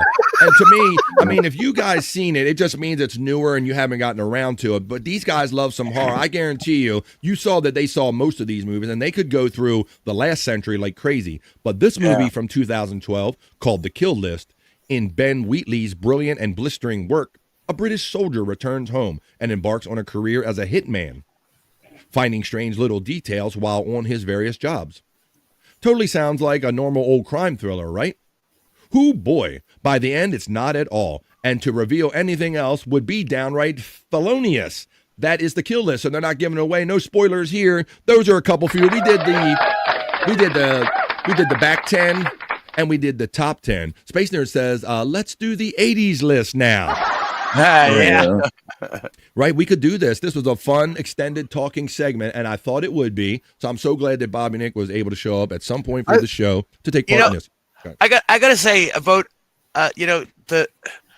it's like when the 2000s came along, it was hard to keep track of like all the movies that were coming out, and then as the time went on, it was like boom, boom, boom, even more, because then all these streaming services started up and everything. You know, so there was so much content coming at you that you didn't even know what the hell was what anymore. You know what I mean? I often say that because now, Bob, it used to be trying to divide your time with all of this content. There's literally more content that even if you kind of time shifted and time management, you're still not going to get all the. You'd have to stay up 24 hours a day to really take in all the great content, like Bobby Nick points out, on streaming services and the like. It used to be it was just the Hollywood stuff that you had to worry about, Bob, and so it wasn't hard to keep up with. But I do agree with that. That it's Two movies that would have been probably my 1 and 2 of that era.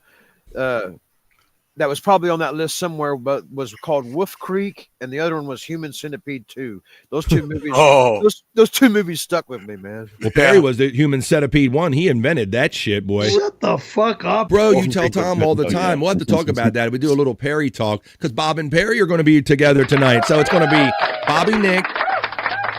It's going to have the lounge immediately following this show, and then later on tonight, there's plenty of fun to be had because Bob and Perry is going to get together. What a fun Wednesday we're having already, guys! And thank you for all of your input on that horror list. That was awesome. Devil's Rejects. That should have been. Oh yeah, Devil's Rejects. Or even House of 1,000 Corpses. I thought. See, I told you, I knew that if I got these guys going on this track, not really appreciating the whole 21st or 20th century thing. These guys can just spit on movies the entire time. They can do a whole show about it. Space Nerd says the Human Centipede. Never watching. RBLQ, Reb Bob Levy quotes and some Perry quotes in there too. Checks in and he goes, "This Perry and Levy verse." Movies are overrated. That's right. This Perry and the Levy verse is all RBLQ needs in his life. Thank you, buddy. Well, when you do step out, maybe we got some ideas of some horror stuff that you can watch.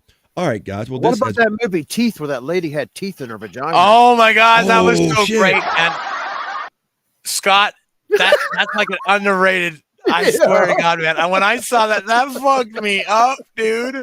And now wasn't there one where these teeth, Mama? I kind of thought of like teeth going around, and they could go about independently, and they would come back. Or am I thinking of another movie or something? Oh, these were inside. She'll bite your penis off. Vagina dentata. That's what it's called. Vagina dentata. Wow. Well, you know what Andrew says. I got the Johnson. She got the Fusa. Yeah, you don't want to stick your dick in there, Andrew. There we go. Hey guys, you got the Johnson. You got the.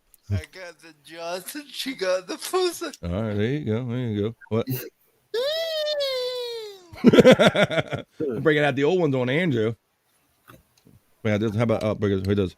This look weird to you? Who said that? Oh, it's Benny. What did he say? This look weird to you? Oh yeah! Oh wait, who said that? Oh yeah! There you go. Oh, and this classic. Who can ever forget this classic from Andrew? That's an old Marco one. My ass, you must eat mine. Yes, you were right about that. Holy shit! I remember all those, dude. Vagina dentata. What a wonderful day. Vagina dentata. Vagina dentata. Vagina dentata. Vagina dentata.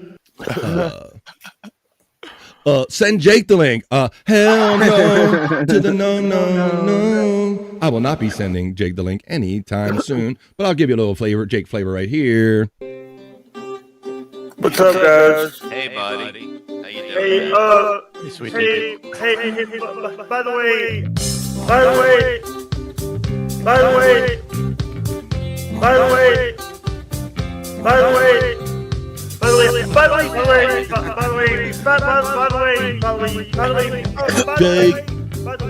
shut up, Mike. By the way, Andrew, Widow Killer steps in and says, I bet if Perry saw that movie, he'd finally admit that he is gay. You think he ever will? Shut the fuck up. He did go marry a gay man on paper in Las Vegas. I know that was the real reason he was there. We have to do a little Perry talk, and then we're going to do the Rock You Like a Horoscope segment because we got to see what the stars have in mind for everybody in here. Matt says, Hudson World Order for Life. Nerd, if there's zombies, I don't watch, says Terry Nee. That was a fun topic. I knew my guys could make that topic as fun as it was. Let's make the other stuff that we do here as fun as it needs to be too, guys. Why don't you guys throw them out there? But let's do a little Perry talk first. I'm going to do, because that'll be a brief thing. We'll do Perry talk. We'll end the show with Rock You Like a Horoscope, and then we're going to tell you how to make your way over to the lounge and enjoy a fun music and hangout show. And then after that, later on tonight, it's Bob and Perry. I'm going to see you guys all day, but let's do this now. Let's go check Twitter X real quick. Get excited for Bob and Perry coming on tonight because it is a Bob and Perry night, and we'll get excited about it, talking about a little Perry talk.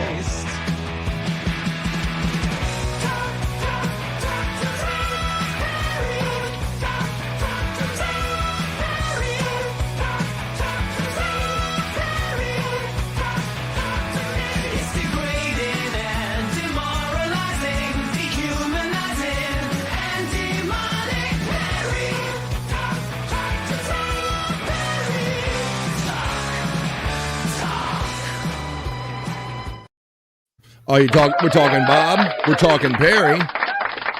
It's Perry Talk right here in the middle of the day. Getting excited for Bob and Perry being together tonight. Perry Caravella Live. It's a Bob and Perry night. This is Perry Talk during the day.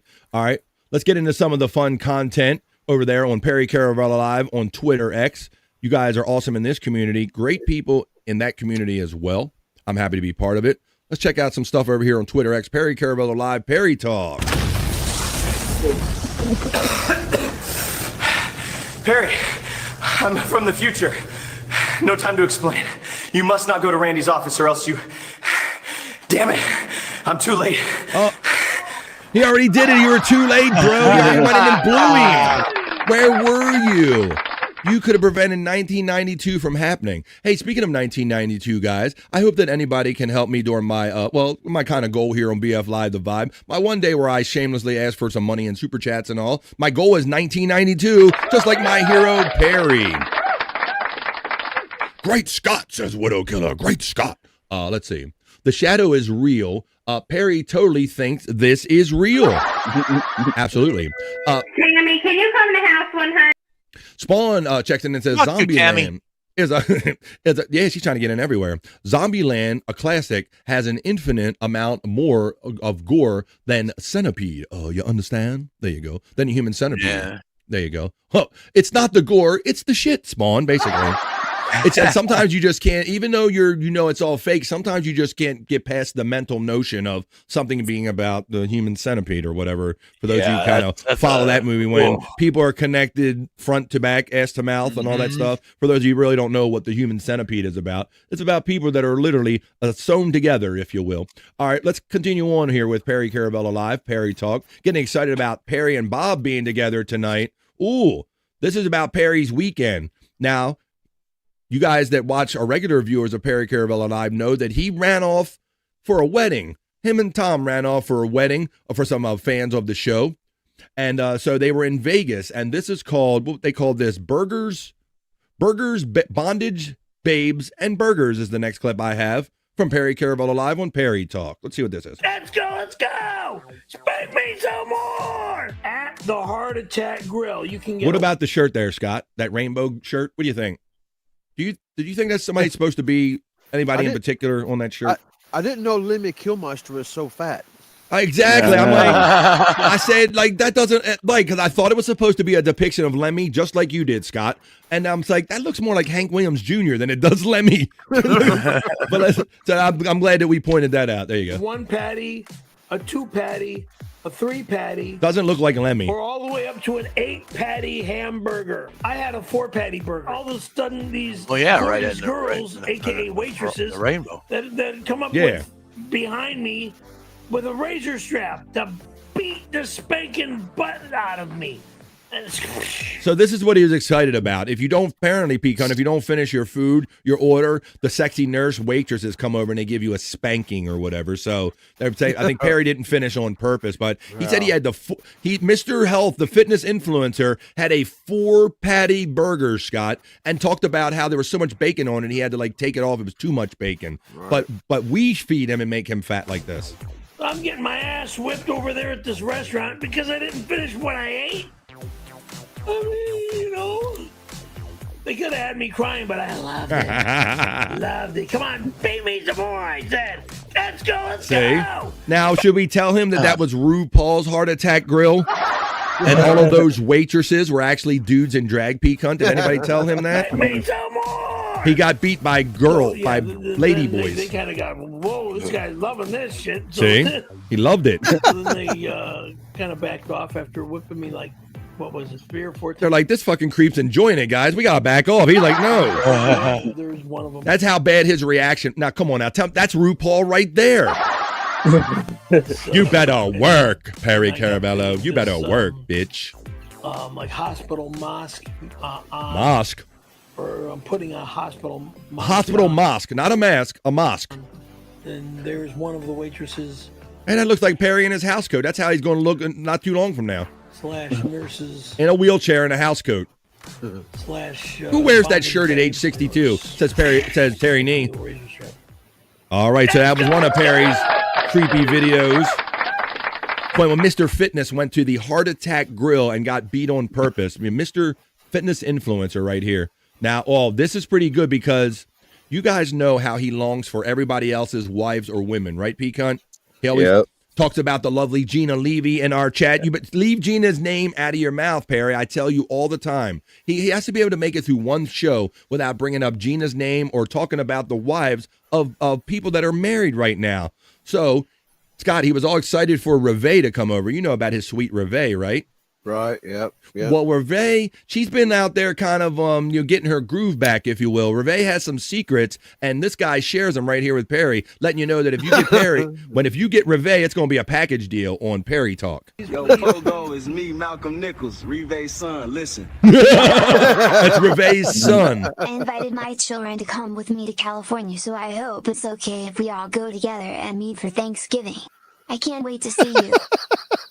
I can't wait to see you as well. If you want to see me before Thanksgiving Day, please. Yo, Pogo is me, Malcolm Nichols, Reve's son. Listen, I'm bringing moms and the rest of my 8 brothers and sisters for Thanksgiving, so you ain't gonna be alone. You heard? Keep it bootylicious. Yep. Yo, Mr. Percy, what up, player? I hear you inviting my moms and all us for Thanksgiving. And giving me a Corolla. Giving me the Corolla. Tyrone Nichols, out. Tyrone Nichols, out. I know she wants to get with moms, but like you have a better chance if you buy me some formula, some Pampers, and some scratch-offs. I'll put in a good word with and some scratch-offs. for you then. Aight? If Hey, she Pops, was it's me, married, Taquifa Nichols. Invite for Thanksgiving, but I would appreciate you just send me the money instead of buying me a plane ticket. I could really use the money. Yo, Pogo, can't wait to meet you. My mom's Reve always be talking about you. See you on Thanksgiving. Thanks in advance for the credenza you got. He's getting a credenza. If Reve is your mom, tell her to come alone here. Alone? She comes alone No. to my home. And if those are Reve's kids, they stay at my house. I don't know if I would allow anybody to stay at my house. Maybe Reve too, but I don't know. No, I'm scared. Yeah, now he's scared. Oh my God, I love the people in these communities, in that community. Reve's family gathering. If she's coming over, yo, Pops, I'm coming over with her too. Now, I love when they take the things that he says and they take them out of context and they make them like a dating scenario. That's what's happening right here. When your date spends 30 minutes in the bathroom. This would be typical if you dated Perry Caravello. That's not a long time for me to poop, I'll tell you. Poop was regular poop. I mean, yeah, I'm on a lot of medication, which is kind of messes up my poop and makes it all soft and runny and shit. But it was actually firm. That's not a long time. Okay, it was actually firm. That's a little TMI right there, guys. Talking about his firmness. Yeah, Scott, I'm glad that you pointed that. I'm glad I pointed that out about the shirt because I'm like, I think that's supposed to be like a knockoff of Lemmy, but man, that is horrible. I'm like, that either looks like the dude at the end of the bar or Hank Williams Jr. right there. All right. This one right here says the Badunkaduke just read the tip comment all the way through before commenting. Yes, Perry, just read. Don't pre-read anything. So there you go. They're screaming about that. He does that, and he was yelling through some of the media shares the other night. He should know better. Now, last night, the Perry Chronicles went down. You're getting your Perry fix every day this week, guys. Monday was regular Perry Caravello Live. Yesterday was the Perry Chronicles, where Hollywood Jim and Bob Levy get together, and they talked about Perry Caravello. And now turning around to today, and we're getting Bob and Perry tonight. So we're getting our fill and our share. The Perry Chronicles happened last night. I stepped in for a little bit of this right here. They premiered a little clip of the Tattoo Removal Revolt. This is a special standalone clip. If you click on that over here on Perry Caravello Live, it'll tell you about, it shows, look at that terrible tattoo there, Scott. Yeah. The whole scroll of lies, and he's considering getting streamer put on it, and they're talking about what he's going to get taken off or maybe add to it because things have changed now. And there's the advertisement right there. That's all you need to know. Bob and Perry.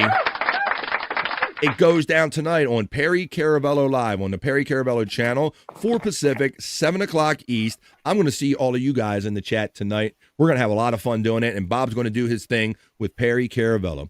Let's see how many times. We'll have to do a Gina count and see how many times he mentions Gina Levy's name or not. It should be 0. Now, guys, last night he found out that Mark Cuban received a special loving gift. And here's Mark's message about the loving gift he received on Perry Talk right here. Hey, Perry, finally got the signed guitar you and Jim sent to me in the mail. He's got the guitar now. Mark Cuban's got the guitar, guys.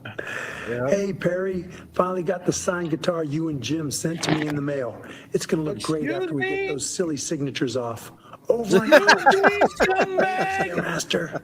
Hey, motherfucker, that guitar goes back to the late wife of Bobby and Alex. Scumbag. Boy, if Angel sees this, she's going to be fuming. Yep, here she is. Fuming. How did Mark Cuban get Bobby's guitar? I didn't sell it to anybody. Remember, I put it in the mail. Now he's got the guitar. Oh, fuck. There you go. Now, Mark,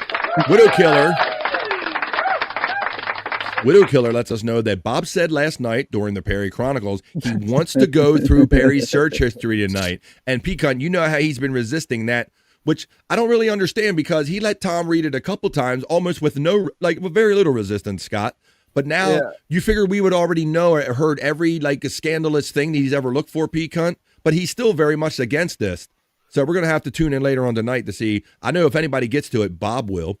Widow Killer also. Yes, go ahead. That time Gina was at his place and she read his search history was hilarious, man. Oh, that was, yeah. And I was horrified that she was sitting in that chair. But yes, the juxtaposition of his terrible search history and having Gina read it, that's a good pull from when the lovely Gina Levy visited Perry Caravello's apartment, the junior apartment right there. Mark Cuban has Perry's original snowboard and now has the guitar. He's got all of his OG shit. RBLQ says the cheap Stratocaster knockoff guitar. Shut the fuck up. Ooh, that is, I call it handcrafted. He always says it's handcrafted. It says handcrafted. Didn't they do it with Gina when she was there, as our friend Widow Killer and Scott so astutely pointed out? I also need to know how sticky the floor is under Perry's desk. And if those of you who saw the 7-Up challenge where he had to put all of those 2-liter bottles and then some cans around him every time he did like a no-no on the kind of list, that's the floor, Scott. When he did the next show, Peak Hunt, he was walking in the kitchen and you could hear his feet when he lifted them off the floor, Scott, because it was so sticky. You could hear them off camera. So we'll have to check out the status of the floor and all that. Well, why don't we do this? I think I got some Perry, some stuff that I want to share. I got a couple links. Let me see what I have in my Perry links. That was just the regular fun that you can get off of, anybody can get off of Twitter X. Let me see what I have as far as, I got some of these old ones saved up. Let's run a couple more of these. We'll run a couple of Pop Key tracks, and then poor Bob, we're gonna overvibe just a little bit here. Let's see. All right, let's go.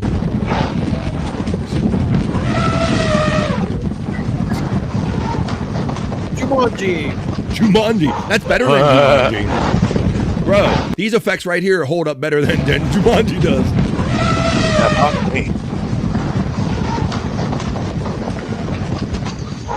Animal Crossing. All right, there you go. Let's get through these because I'm going to do the horoscope readings, and I want to get Bobby Nick over to his show so we can have fun in the lounge. Where is... Oh, here you go. I have some breaking news. I got some breaking news about stuff that went down in the past. Now, if you guys never seen Windy City Heat, the movie that's related to Perry Caravello, it's available free right here on YouTube. I've watched it a few times. It's a must-see, especially if you want to know all the references we're talking about. Something very famous went down back in the day on Perry Caravello Live in the movie Windy City Heat. In Windy City Heat, Perry had one job. He was asked to protect a table that had all of these goodies on it for the Japanese investors that were potentially going to visit and invest after he lost his funding from the movie. I have an update on what really happened with that table because I think that you'll see what happened in this report right here on Perry Talk. 2-decade mystery for film crew members is solved. Newly leaked security video appears to show comedian Perry F. Caravello overturning a craft services table on a film set despite years of denying the incident ever happened. Get this junk out of my face, you hear me? Tonight, a 2-decade mystery for film crew members is solved. Newly leaked security video appears to show comedian Perry F. Caravello overturning a craft services table on a film set despite years of denying the incident ever happened. Get this junk out of my face, you hear me? See, so that's what happened. He tried to blame Mole. He tried to say that Mole flipped over that table. He said, Perry, just don't let nobody hit this table. And look, you see what happened. I got the footage right there. You know what? Yes. Dream Man sent me a 6-hour cut of the movie last night. I didn't know there was a 6-hour cut of it. What does it involve? Because I know that there's a time that they sat there and watched it too, Bob. I'm not sure what it all involves. I know it's a lower quality version because I was skimming through it a little bit, but yeah, it's 6 hours long. They do have like a view. There is a viewing party out there where they all sat around and watched it and did like live commentary over and all. So much fun and just silliness. That's what we're about here on BF Live The Vibe. That's why I'm out here outside apartment 102, keeping an eye out for Perry and seeing if any kind of Randy sightings or anything goes on over here. Shut the fuck up. Well, bro, you're still kind of hot for him, man. So you might be out there looking for that guy stuff. All right, well, looks like Scott's on the move. Let's keep the show on the move because I'm going to do a quick edition of Rock You Like a Horoscope so we can get Bobby Nick out of here to do In the Lounge so the music can flow. Hell yeah. Well, that was a little fun right here on Perry. Oh, right here. Let's little. I'm never eating food from that door again!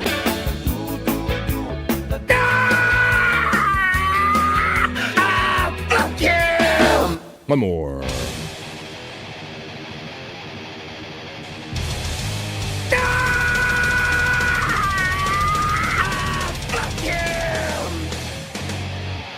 Best friends is Bob and Perry Caravello. You're going to have to tune in tonight to see Bob and Perry.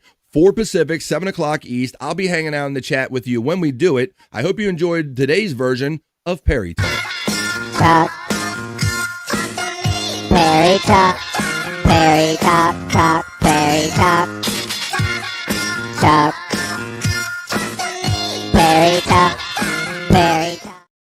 All right, we're going to squeeze a little bit of over vibe in. But that'll just give you a little more time to prepare, because you know what? After BF Live The Vibe, after I read you your Wednesday Rock You Like a Horoscope readings, there's more fun to be had with Bobby Nick. He's going to be heading over to his lounge show. That's his music show. He's going to tell you about and plug after I do this segment right here, folks. But I've already seen a couple signs being thrown into the chat. I'm going to go scroll up through it. I'm going to go over to my horoscope reading studio, caress my crystal balls ever so gently, and bring you the Wednesday edition of Rock You Like a Horoscope. Rock you like a horoscope. Planning. Rock you like a horoscope. Planning.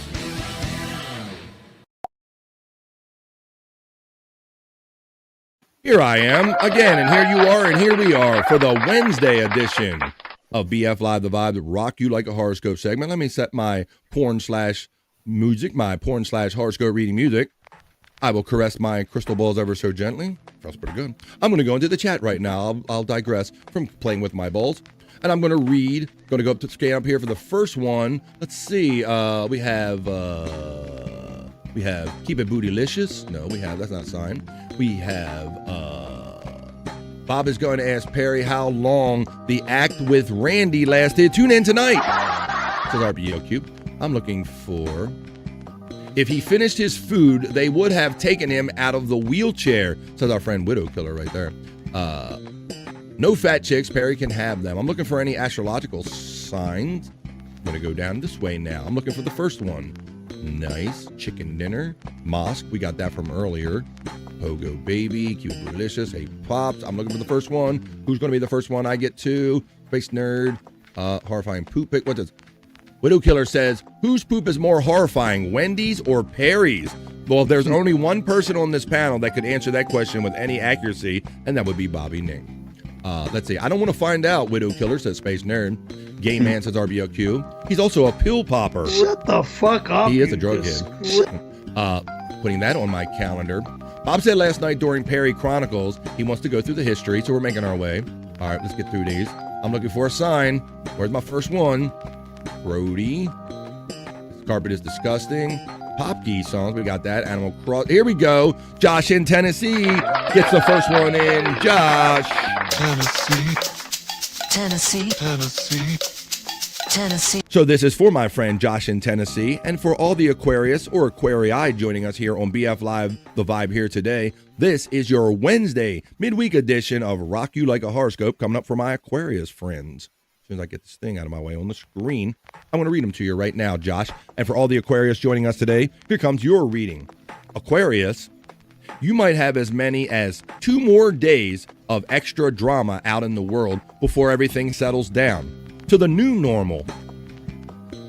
Seek out resources for good insights and mindset work, which could help you navigate these things. It's for Josh in Tennessee. It's for all of the Aquarius joining us today. It is your Wednesday. PQR. I'm looking for my R's. There it is.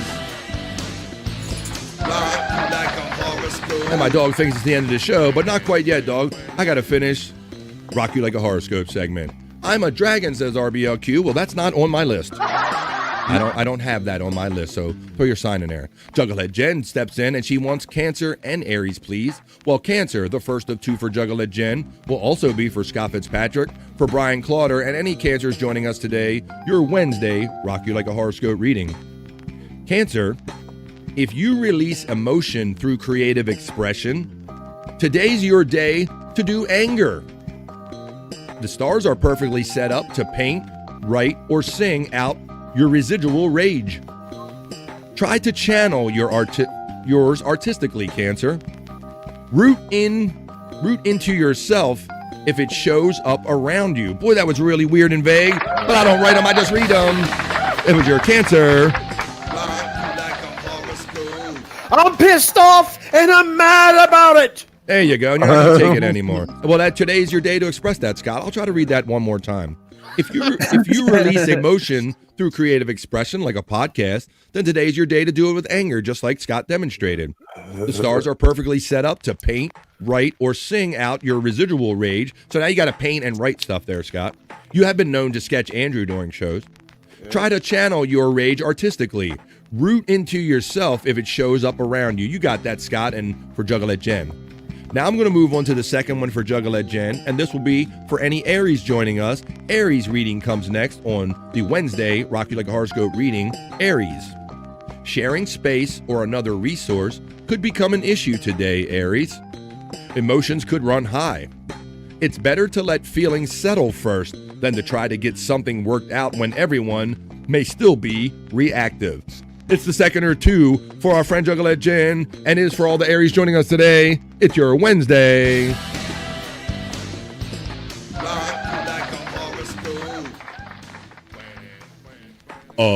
Hiroshima Nagasaki was the Japanese investor. Thank you. I love those names that they came up with. Thank you, Widow Killer, for letting us know that the Japanese investor that was supposed to come and invest in the movie Windy City Heat after it lost its financing, his name was Hiroshima Nagasaki. I just got that. There you go, Scott. Yes. The Space Nerd is laughing. Looks too skinny. RBLQ says it's you Oklahomos. Hey. This is the best. It's full of great moments. That is the best. It's full of great. Aquarius steps in Peacunt. He is a panelist here. He's a bro. Peacunt and then Vegetarians for Mama coming right up. I'll read Aquarius one more time, even though I just read it for Josh in Tennessee. A quick reading for my friend Peacunt once again for Aquarius. Thank you for all of your support, Peacunt. Aquarius, you might have as many as 2 more days of extra drama out in the world before it settles down to the new normal drama level. Seek out some resources for good insights and a mindset which could help you navigate that new stuff. That's the first of 2 for Pecan. Come on. It's another reading, but he's my bro. Now, this one hits multiple people because this is the second of 2 for Pecan. It's for Mama Pecan. It's for Bobby Nick, who's also a Sagittarius/Vegetarius, and all the other Vegetarians joining us today. Your Wednesday Rock You Like a Horoscope reading. Vegetarius. You may need to pull out all of your self-care and self-management tricks for a couple of days. Your subconscious mind could be hijacked by old frustrations that keep coming up. Hopefully, you can block time to release constructively. It's for the second of 2 for Pecan. It's for Bobby Nick. It's for all the Sagittarius. Vegetarians joining us today. Your Wednesday. Interesting. Widow Killer says, I know there's a deleted scene when Perry and Don are in a limo and they get pulled over and Don gives Perry a gun and a bag of weed, I think. It's okay. We can overvibe for just a little, says Juggalette Jen. She always loves pointing out that when we do more than 3 hours of a show, which is currently where we're at, we call it right here, we call it overvibe.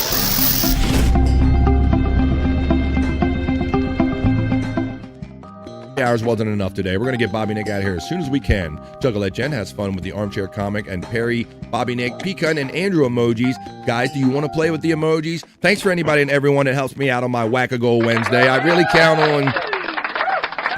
on your support to keep doing this show and to convince my wife it's something I should keep doing. So if you could member up here for $2 and be part of my 2 Vibe crew, I will love you long time. And my wife will too. She'll love me long time. Space Nerd, she always checks in with 2 because she's on the cusp. She would like Leo, and Leo cups the Virgo balls. So it's the first of 2 for Space Nerd, and all the Leos joining us today. Your Wednesday Rock You Like a Horoscope reading is as follows, Leo. Disagreements within a nuclear family or among housemates could crop up today. Leo. Possibly tomorrow too. Whatever the underlying issue is, if it's not calm people speaking calmly about the problem solving, it's probably not helping anything at all. Just wait a couple days. That's for Space Nerd. It's the first of 2. It is her Wednesday edition. As soon as I get back up to my R's to play this. Now, we had the rarest thing happen Monday is that someone checked in first with Virgo. But Virgo is the second of 2 for Space Nerd. Leo cups the Virgo's balls. Virgo is my sign, and this is for myself and all the Virgos and Space Nerd joining us today, the Virgo Horoscope reading. Virgo, in an attempt to exchange ideas, if an attempt to exchange ideas goes up in flames, don't get scorched. Emotions around ideas and beliefs are running extra hot for the next couple days. Consider curating your comments. You don't have to share every thought that's in your head. It's the second of two for Space Nerd. It's Virgo. It's for me and all the Virgos. It is our Wednesday. Yeah, Scott. It is funny how. Oh, that's right. Scott's doing a new fist pump thing. I forgot he's incorporated with this. It is funny, Scott. I do struggle with that because sometimes thoughts come to your head, and sometimes you don't know which ones that you should say and the ones you should hold back, right? Yeah, you know? yeah. I mean, I tend to be honest too, but I also realize that there are days where you don't have to share every thought, and you can curate your comments. I even exercise that sometimes when I'm on social media, Scott, and before I hit the send button, like, am I going to care as much about this in 5 minutes as I care right now, right? Yeah. So I do that kind of stuff. That was Virgo. That was for me. It was the second of two. It was for all of us Virgos. Crazy Cute Sunflower checks in and says, since you have already done Aquarius, just Taurus for written off, he's in a game. He's in a game, you say? He's in a... Well, EA Sports. It's in the game. He's in the game. Well, this is the one for Crazy Cute Sunflower. I will read this. I'm glad you got your Aquarius. I'm going to read Taurus. This is for all my Taurus the Bull friends, like Stephen Bull. Your Taurus, rock you like a horoscope reading for Wednesday. A partner or someone else close could be angry, Taurus, frustrated, or uncooperative today. Try to cut them some slack if you can, while maintaining any needed boundary. An attitude of rising above in service could help. So rise above all the pettiness going on. Have a great day. That is Taurus. That's for written off and all the Taurus friends joining us today. Okay, I'm going to move on down the line. RBOQ, I love dragons. You love dragons? 9 minutes after 3, you love dragons. Interesting. But I know somebody likes something else different. Somebody likes... I like turtles. There you go. Let me see. I'm looking for any more signs. And then, gracias, BF, Donata, Pecan. Thank you, Bobby Fran. You're welcome as well. The last part. Thanks, BF, of that reading right there. Okay, let's see. Let's assess this now. And let's bring this bro in. Because I don't think I've done Pisces yet. So let's do Pisces for my boy Andrew the Giant and all the Pisces joining us today. Your Wednesday, rock you like a horoscope reading, Andrew. Wow, this is the first word. Pisces. Trolls could be out in force for the next couple days. Be more protective of yourself if you're feeling vulnerable. Not every day is the same in terms of what you face. Build your inner resilience. You can roll with whatever happens. That's for Andrew. It's for all the Pisces joining us today. It talks about trolls. It's your... We're doing this. Are we doing like the devil horns and the fist pump? We're doing. I try to give it a different one every time. I like it. We're still workshopping this thing. All right. Well, look, I think we handled everybody. We got Virgo for myself. We did Cancer for Scott Fitzpatrick. We did 2 of them. We did Aquarius and the other one for Mama P Cut and all that. We did Pisces and we do Sagittarius. I think we got them all, folks. So you'll have to join us again Friday because that's the next time we'll do this particular segment because we always like to see what the stars have in mind for us at the beginning and the middle and the end of every week, like we did just right there. We'll do them again on Friday. That was your Wednesday edition of Rock You Like a Horoscope. Rock you like a horoscope. Rock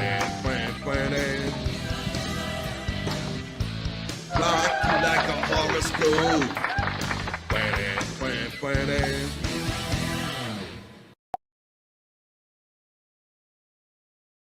Here I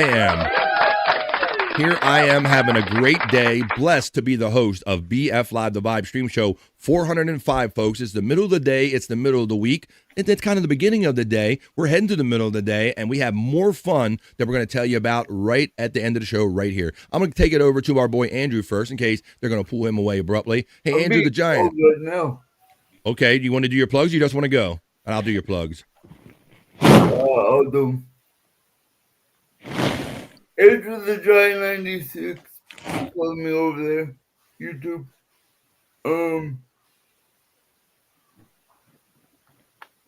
X. Andrew Photo 1. You know all my plugs. They're in my link tree.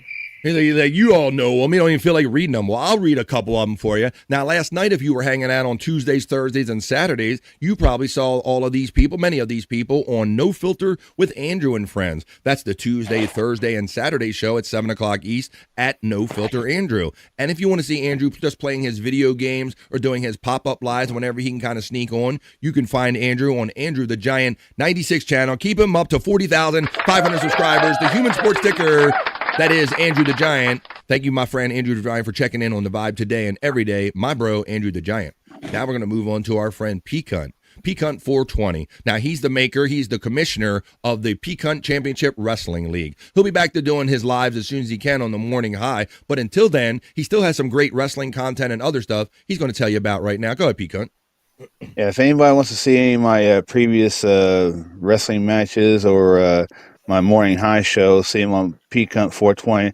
And also want to announce that if anybody wants to follow me on Twitch, which I'm about to do, you can do that as well. And if you don't mind, BF, I'll put my information for that on chat if you don't mind. Yeah, you can do that, bro. Throw it in there, and then when I get a minute, I can do it in a way that's proper links, because I don't know if I can't remember if you have. Yeah, you got a wrench, so they'll work. There you go. Follow him on Twitch right there. There you go. So it works. P-Cunt getting on the Twitch world. Yep. Twitching. He had a couple, got caught up in the sticky wicket, some stuff that really wasn't his fault, and so he'll be back to doing his lives on YouTube soon, but he's branching out on Twitch and maybe some other stuff. So go ahead and check out those fun wrestling videos, and you'll see Terry Nee and all his chicken costume glory right there, and his man thong glory. P-Cunt 420 is the home of those fun wrestling matches with everybody in our community, including Andrew the Giant, Quad Father, Wendy Pack, everybody on screen. Check out P-Cunt and all this fun stuff at P-Cunt 420. The link has been running in the chat all day. Now, Scott, I'm going to give you your chance for any last words you have, my friend, and tell where you're going to be hanging out with Bobby Nick, or where you're going to be later, buddy. What do you got? Yeah, like Andrew was saying, with the No Filter on Tuesdays, Thursdays, and Saturdays. Tonight will also be the Boner Show for the Lunatic Lounge at 9 o'clock Eastern Time. That's right. On Bobby Nick's channel at Bobby Nick 1978. All right. Well, you got it, Scott. You're better and better at that. I like to run Scott stuff here. Oh, God, please keep doing it. Yeah, and then just the Angry, the Angry Iguana channel at Angry Iguana 112 for the locale stuff. But I wanted to mention too, P-Cunt. I just noticed the sign on your wall there. It says Muff Diver. Yeah. Yep. You've been down too long in the midnight sea. See, Scott has those powers of observation, man. He notices the little minutiae, and I so appreciate that, because he points out so many fun things that kind of fly by me when I'm doing the show. So thank you. There you go. So for Scott's stuff, let's see, you go to the Angry Iguana 112. You can see all of his favorite locale characters. Today's the first day this week. We actually didn't really go in the hole. And then Prop Master 69 is where a lot of his older content exists. But like he says, he'll be hanging out with this next guy I'm about to put up here. You better get your paper and your pencil ready, because Scott will be hanging out with him. He already told you one of the shows that he's going to be doing. But now, turn it over to Bobby Nick. He's going to tell you about the lounge and everything he's going to be doing the rest of the night. Bobby Nick, go ahead, buddy. Well, immediately after this, it's 3:30 p.m. Eastern at Bobby Nick 1978. We'll be starting over there. You can check out me in the lounge. Yeah, I'm saving MTV, motherfuckers. It's going away, but Bobby's keeping it alive. Keeping it alive. For the low price of $1, you can get your music video request on my show, and also gift a sub over on Rumble, and you get 6 credits that never expire as long as I don't. It is the Bobby Nick lifetime guarantee. That's right, folks. So come join me in a little bit, and we'll have some music fun. In the lounge, 185 is about to go down. Do you know how I know it's 185? Because I just set up a redirect while Bobby Nick was doing his plugs. So if you remain in the chat when this show expires, you will automatically be pushed over, redirected to over there in the lounge, at least the YouTube version, and before they break away and really start the party over there on Rumble. The redirect will take you right over there, folks. Well, there you go. I think we got them all in there. Today's just Wednesday, so I'm going to be hanging out with the chat family on Perry Caravello Live tonight. That's what I'm going to be doing. I'll be in the chat throwing my best zingers out there. I trust to know I'll see Widow Killer, RBLQ, and so many of you there. Let me see what's going on back here. Did I get that? Oh, sports is my jam on Twitch, says Andrew in the private chat at 316. He wanted Pecan to know that you're not the only one that's got something going on Twitch. Andrew the Giant has something going on. Hey guys, you guys ever go on Twitch? All one word, by the way. What's all one word? Sports is my jam. Username. Sports is my jam is Andrew's username. Nobody asked for on Twitch, but there you go. You give it anyway. Well, there you go, folks. Man, this has been a great day. Thank you for the honor of letting me host these fun proceedings for you. Thank you, Reverend Wild Bill, for your $1. Thank you, Nobody. You're somebody to me for $1. Thank you, Pete Cunt, for your gifted membership. Thank you, Juggalette Jen, for your gifted membership. Thank you for all the just the cooperation, the generosity, all the clips and content. Hang out, folks, because right after this, you'll be redirected to the lounge with Bobby Nick. And then later on, I'll see all of you guys in the Perry Caravella live chat, 4 p.m. Pacific, 7 o'clock East, as Andrew just knocked everything down. He literally knocked it down, and the line went through it, guys. Wow. There you go. Well, with that, I can't end the show any better than Andrew just did right there, folks. So go ahead right now. Today is In the Lounge Wednesday. Bobby's keeping MTV alive. Go over there.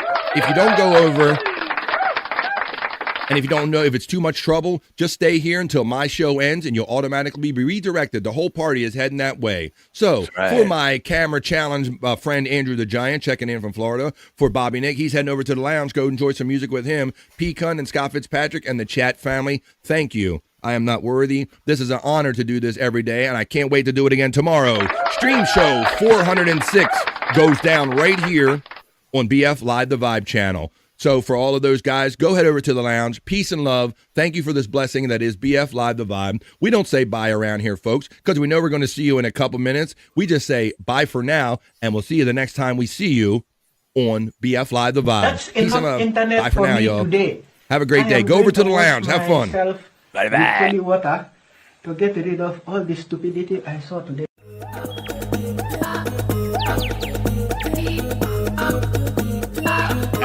Jackie Mason. Fucking Bobby's fucking funny. Bobby Grant. I gotta give it to you. Line of the day, Bobby.